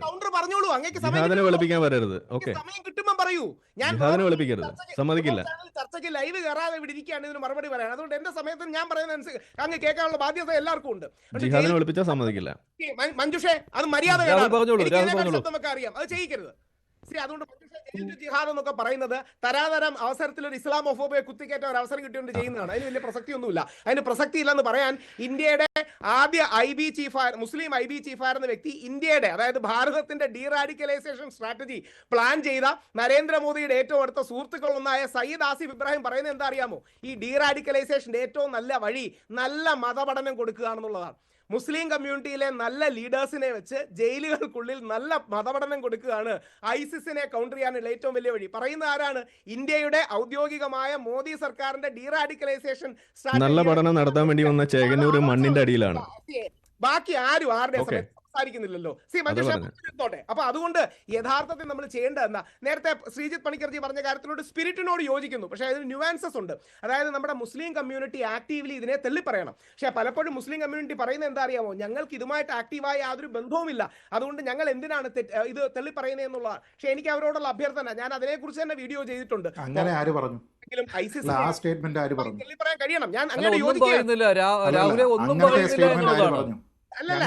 രഹസ്യമായിട്ട് പറയുന്നതാണ്, പരസ്യമായിട്ട് ഒന്നും പറയുന്നില്ല. അല്ലല്ല, ഞാൻ അതിന്റെ മറുപടി പറയല്ലോ, ഒന്ന് കേൾക്കൂ. അതായത് ശ്രീജിത്ത് പണിക്കർ പറയുന്നതിനോട് യോജിച്ചുകൊണ്ട് പറയുകയാണ്. പലപ്പോഴും മുസ്ലിം സംഘടനകൾ അത് തെള്ളിപ്പറയാത്തതിന്റെ റീസൺ ഞങ്ങളുമായിട്ട് യാതൊരു ബന്ധവും അതിനില്ല, അതുകൊണ്ട് ഞങ്ങൾ അത് തെള്ളിപ്പറയേണ്ട ആവശ്യമില്ല എന്ന നിലപാടെടുക്കുകയാണ്. അത് നമുക്ക് യോജിക്കാൻ. അത് വെറുതെയാണ്. ഇതൊക്കെ നിങ്ങൾ എന്തിനാണ് ഈ ജിഹാദിനെ വെളുപ്പിക്കുന്നത്? പറഞ്ഞോട്ടെ സാർ. രാഹുൽ, അത് അവര് പറയേണ്ടത്, നമ്മൾ പറഞ്ഞുകൊണ്ട് കാര്യം. ഇതെന്തിനാ ജിഹാദിനെ വെളുപ്പിച്ച് അവരുടെ മൗത്ത് പീസ് ആവുന്ന എന്തിനാണ്? എന്തൊരു കഷ്ടമാണ്. ഒരാൾ സംസാരിക്കുകയാണ് പറയുന്നത്, അതുകൊണ്ട് എല്ലാവർക്കും ചെയ്യാൻ പറ്റൂലേ? രാഹുൽ നുണയാണ്, പച്ച നുണയാണ് പറയുന്നത്. ഇതുപോലെ വഴി തിരിച്ചുവിടാണ്, ഈ ചർച്ചയെ വഴി തിരിച്ചുവിടാണ്. എന്താ അറിയാം മഞ്ജുഷ്, എന്തായത്? രാഹുൽ പറഞ്ഞോളൂ. അല്ലല്ല, ശ്രീജിത്ത് പണിക്കർ പറഞ്ഞതിനോട് യോജിച്ചോണ്ടാ ഞാൻ പറയുന്നത്. അതിലെ ന്യൂവാൻസ് എന്ന് പലപ്പോഴും മുസ്ലിം കമ്മ്യൂണിറ്റി ശ്രദ്ധിക്കേണ്ട കാര്യം, അവർ തെള്ളി പറഞ്ഞില്ലെങ്കിൽ അത് തെറ്റിദ്ധാരണകൾക്ക് ഇടം കൊടുക്കും. നാളെ തെള്ളി പറഞ്ഞാൽ മാത്രമേ സിദ്ദിഖാപ്പൻ അടക്കമുള്ളവർ അനീതി നേരിടുന്നെങ്കിൽ അത് അനീതിയാണെന്ന് ഇവർക്ക് ഉറച്ചു പറയാൻ ശബ്ദം കിട്ടും. അതുകൊണ്ട് തടിയന്റെ ഇവിടെ നസീർ ആകട്ടെ, അന്താരാഷ്ട്ര തലത്തിൽ ഒസാമ ബിൻ ലാദൻ ആകട്ടെ, പ്രൂവ്ഡ് ആയ ഡൗട്ട് ഇല്ലാത്ത ഇത്തരം ആൾക്കാരെ തെള്ളി പറയാനും ആക്റ്റീവ്ലി മോശമാണെന്ന് പറയാനും ഇവർ ഞങ്ങളിൽ ഇല്ലാന്നും നോട്ട് ഇൻ മൈ നെയിം എന്നും ഇവർക്ക് പറയാൻ കഴിയണം. എന്നാൽ മാത്രമേ പൊതുസമൂഹത്തിൽ കൂടുതൽ വിശ്വാസ്യത നേടിയെടുക്കാനും അതോടൊപ്പം നാളെ ഏതെങ്കിലും ഒരു ഏജൻസി മോശമായിട്ട് അല്ലെങ്കിൽ തെറ്റായിട്ടൊരു മുസ്ലിം സമൂഹത്തിൽ പെട്ട ആളെ വേട്ടയാടുകയാണെങ്കിൽ അത് തെറ്റാന്ന് പറയാനും കഴിയും. ഇപ്പൊ സിദ്ദിഖാപ്പൻ അടക്കമുള്ള കാര്യങ്ങളിൽ ഒരു മുസ്ലിം നേതാവ് വന്ന് ആക്റ്റീവ്ലി പറയുകയാണ്, ഞാൻ തടിയന്റെ ഇവിടെ നസീറിനെ അതിശക്തമായി തെള്ളി പറഞ്ഞോളാം, ഞങ്ങളിലുള്ളവനല്ല. അതായത് ഒവൈസി ഒവൈസി അത് പലപ്പോഴും പറയുന്നുണ്ട്, ISIS are dogs from hell, അതായത് നരകത്തിൽ നിന്നുള്ള നായകളാണ് ഈ ഐസിസ് എന്ന് പറയുന്ന ഒവൈസിക്ക് കിട്ടുന്ന ക്രെഡൻഷ്യൽ നാളെ ഒരു ജെനുവിൻ വിഷയം റേസ് ചെയ്യണമെങ്കിൽ ഈ രീതിയിൽ ആക്റ്റീവ്ലി മുസ്ലിം സമൂഹം തള്ളിപ്പറയണം. അത് തള്ളിപ്പറയുന്നില്ല. ഇനി ഒരു പോയിന്റ് കൂടെ പറഞ്ഞാൽ ഇറങ്ങുകയാണ്. അതായത് ഇന്ത്യയുടെ ഡീറാഡിക്കലൈസേഷൻ സ്ട്രാറ്റജി എടുത്തു നോക്കൂ. അതിൽ കമ്മ്യൂണിറ്റി ട്രസ്റ്റ്, നല്ല റിലീജിയസ് എഡ്യൂക്കേഷൻ, നല്ല സ്പിരിച്വൽ കൊഹഷൻ, ഇത്തരം കാര്യങ്ങളുണ്ട്. നേരത്തെ രാജ്മോഹൻ സാർ വളരെ ശരിയായി പറയുണ്ടായി, ചില കോടതി വിധികളിൽ നമുക്ക് മഹാത്മാഗാന്ധിയുടെ പുസ്തകം വായിക്കണമെന്ന് വരെ പറയുന്നുണ്ട്. അതായത് മൈ എക്സ്പീരിയൻസ് വിത്ത് ട്രൂത്ത് വായിക്കണം. അതായത് ഇതിൽ മുഹമ്മദ് നബിയുടെ പുസ്തകം വായിക്കാനല്ലല്ലോ പറഞ്ഞത്. ടെററിസ്റ്റുകൾ ഇത് തന്നെയാണ് നമ്മുടെ പ്രശ്നം. പറ്റില്ല. എന്നാൽ നേരെ തിരിച്ച് കോടതികൾ അടക്കം അക്നോളജ് ചെയ്യുന്നുണ്ട്, ഇതിൽ ഇൻഫ്ലുവൻസ് ചെയ്തു പോയി തെറ്റായ പാതയിൽ പോകുന്നവർ തിരിച്ചു കൊണ്ടുവരാൻ കഴിയുന്നവർ, അവരെ തിരിച്ചു കൊണ്ടുവരാൻ കഴിയണം. ഒരു കാര്യം ആഡ് ചെയ്യാനുണ്ട്. ഈ ഡീറാഡിക്കലൈസേഷൻ സ്ട്രാറ്റജി ഉള്ളത് അതുകൊണ്ടല്ലേ തമിഴ്നാട്ടിലടക്കം നൂറുകണക്കിന് ആളുകളെ, കൃത്യമായ കണക്കുണ്ട്, നൂറുകണക്കിന് ആളെ കൊണ്ടുവരുന്നത്. മോദി ഗവൺമെന്റ് ആണ് ഇത്രയും വൈബ്രന്റ് ആയിട്ടൊരു ഡീറാഡിക്കലൈസേഷൻ ഉണ്ട്, തീവ്രവാദ പ്രവർത്തനങ്ങളിൽ നിന്ന് തിരികെ കൊണ്ടുവരുന്നുണ്ട് എന്ന കാര്യത്തിൽ സംശയമില്ല. രാഹുൽ, കുറച്ച് സമയം കൂടി, അല്പസമയം കൂടി ഇരിക്കണേ. എന്താണ് ആരിഫ് താങ്കൾക്കുള്ള വിയോജിപ്പ്? രാഹുൽ, കുറച്ച് സമയം കൂടി. ആരിഫ്, എന്താണ് വിയോജിപ്പ്? നമ്മളിവിടെ ഈ ജിഹാദി ഭീകരതയെ കുറിച്ച് പറയുമ്പോൾ അത് കൊണ്ടുവന്നത് ഒരു മുസ്ലിമാണ് എന്നതിന്റെ പേരിലോ, അല്ലെങ്കിൽ ഇവിടെ കുറെ നല്ല മുസ്ലിങ്ങൾ ഉണ്ട് എന്നതിന്റെ പേരിലോ, അല്ലെങ്കിൽ ഗാന്ധിജിയുടെ പുസ്തകം വായിക്കാൻ പറഞ്ഞു എന്നതിന്റെ പേരിലോ ഈ ഭീകരത ഇല്ലാതെയാവുന്നില്ല. നിങ്ങൾ ഒന്നുകൂടി ആലോചിക്കുക. ഇവിടെ ഗാന്ധിജിയുടെ പുസ്തകം വായിക്കാനാണ് പറഞ്ഞത്, മുഹമ്മദ് നബിയുടെ പുസ്തകം വായിക്കാൻ, അല്ലെങ്കിൽ ഇസ്ലാമിലെ ഏതെങ്കിലും പുസ്തകം വായിക്കാനല്ല പറഞ്ഞത്. മാത്രമല്ല ഈ നല്ല മതപഠനം കൊടുക്കണം എന്ന് പറഞ്ഞു. ഇനി ഏതാണ് ഈ നല്ല പഠനം? ഇവരെല്ലാം മദ്രസയിൽ പഠിച്ച് അവിടുന്ന് ഗ്രാജുവേറ്റ് ചെയ്ത് PhD എടുത്ത് വന്ന ആളുകളാണ്. ഇപ്പോൾ ഒസാമ ബിൻ ലാദൻ എടുത്താലും, അതല്ലെങ്കിൽ ഇപ്പോൾ ബാഗ്ദാദി എന്നൊക്കെ പറഞ്ഞാൽ ഇസ്ലാമിന്റെ PhD സ്കോളറാണ്. ഇനി ഏത് ഇസ്ലാമിനെ കുറിച്ച് പഠിപ്പിക്കണം എന്ന് ഇവർ പറയുന്നത്. അപ്പം നമ്മളിവിടെ ക്ലിയർ ആയിട്ട് പറയണം ഇതിൽ വിഷയം ഏതാണ്. You have to call a spade എന്ന് പറയുന്നത് അവിടെയാണ് പ്രസക്താവുന്നത്. ഇതിനകത്ത് ഈ പ്രശ്നം ഇതാണ്, ഈ ഗിൽറ്റ് കോംപ്ലക്സ്. നമ്മളിപ്പോൾ ഏറ്റവും ഒടുവിൽ കണ്ടു ഈ നമ്മളെ സൈഫി ആ ട്രെയിൻ കത്തിച്ച കേസിൽ അയാൾ പറഞ്ഞല്ലോ, അയാളുടെ ഗിൽറ്റ് കോംപ്ലക്സിൽ നിന്ന് അയാൾക്ക് ഉണ്ടായിട്ടുള്ള പാപമോചനം തേടി അയാൾ ഇതുപോലെ കണ്ടിട്ടാണ് ഈ പറഞ്ഞ ജിഹാദിനെ ഇറങ്ങി തിരിച്ചതെന്ന് ആൾ പറയുമ്പോൾ അത് ആ കോർ ഇഷ്യൂവിനെ അഡ്രസ്സ് ചെയ്യാൻ നമ്മളുടെ സെക്യൂരിറ്റി സിസ്റ്റം എത്രത്തോളം പ്രാപ്തമാണ്, ആ ഐഡിയോളജിക്കലായിട്ടുള്ള വിഷയത്തെ എത്രത്തോളം അഡ്രസ്സ് ചെയ്യാൻ നമ്മൾ പ്രാപ്തമാണ് എന്നുള്ളിടത്താണ് ഇതിൻ്റെ വിഷയം കിടക്കുന്നത്. ഇത് കണ്ടുപഠിക്കേണ്ടത് എവിടുന്ന? അവിടെയാണ് ഈ ഇസ്രായേലിൻ്റെ ആ ചില ആക്ഷൻസ് നമ്മളവിടെ എടുത്തു പറയേണ്ടതായിട്ട് വരിക. അവരൊരിക്കലും ആ ഭാഗത്തുള്ള ജനങ്ങളെ അല്ല ശത്രുവായിട്ട് കാണുന്നത്. അവരതിന് വിളിക്കുന്നത് തന്നെ ദിസ് ആൻ ഒരു വാർ ഓഫ് എൻ ഐഡിയോളജി എന്നാണ് അവരെന്നെ വിളിക്കുന്നത്. കാരണം അവിടെ ഒരു ബാർബറിസം, ഒരു സിവിലൈസേഷനും, അതുപോലെ തന്നെ ഒരു ആൻറ്റിസെമിറ്റിസം എന്നൊക്കെ പറയുന്ന ആ മതത്തിൻ്റെ അടിസ്ഥാനത്തിലുള്ള വിഷയമാണ് അവിടുത്തെ വിഷയം എന്ന് പറയുന്ന പോലെ ഇതിൻ്റെ പ്രശ്നം ഈ ജിഹാദി ഇൻഫ്ലുവൻസ് ആണ്, ഈ ദാവ ഇൻഫ്ലുവൻസ് ആണെന്ന് പറയുമ്പോൾ അത് എവിടെയൊക്കെ സംഭവിക്കാം. അത് ഈ പറയുന്ന അമ്പലത്തിൽ വേണേൽ സംഭവിക്കാം, പള്ളിയിൽ സംഭവിക്കാം, എവിടെയും സംഭവിക്കാം, ഈ പറയുന്ന ജയിലിലും സംഭവിക്കാം എന്നതും കൂടിയാണ് ഇവിടെ തെളിയുന്നത്. ജയിൽ ടു ജിഹാദ് എന്ന ടേമാണ് ഇതിൽ ആരിഫ് ഹുസൈൻ ആശ്രയിക്കുന്നത്. മഞ്ജുഷ് കേട്ടില്ല? ജയിൽ ടു ജിഹാദ് എന്നാണ് ആരിഫ് ഹുസൈൻ പറയുന്നത്. അല്ല, അത് ആരിഫിന്റെ ആ വാദത്തിനെ സാധൂകരിക്കുന്നതാണല്ലോ ഇപ്പോൾ നമ്മൾ കണ്ടുകൊണ്ടിരിക്കുന്നത്.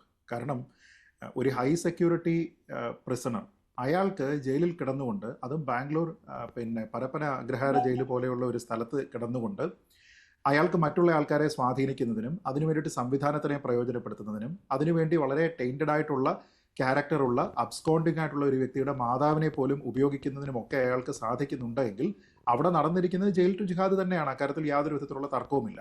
അപ്പോൾ നമ്മുടെ കൺമുന്നിലുള്ള കാര്യത്തിനെ നമുക്ക് ഇഗ്നോർ ചെയ്തുകൊണ്ട് നമുക്ക് ആരെയും പ്രൊട്ടക്ട് ചെയ്യേണ്ടുന്ന കാര്യമുണ്ടെന്ന് ഞാൻ കരുതുന്നില്ല.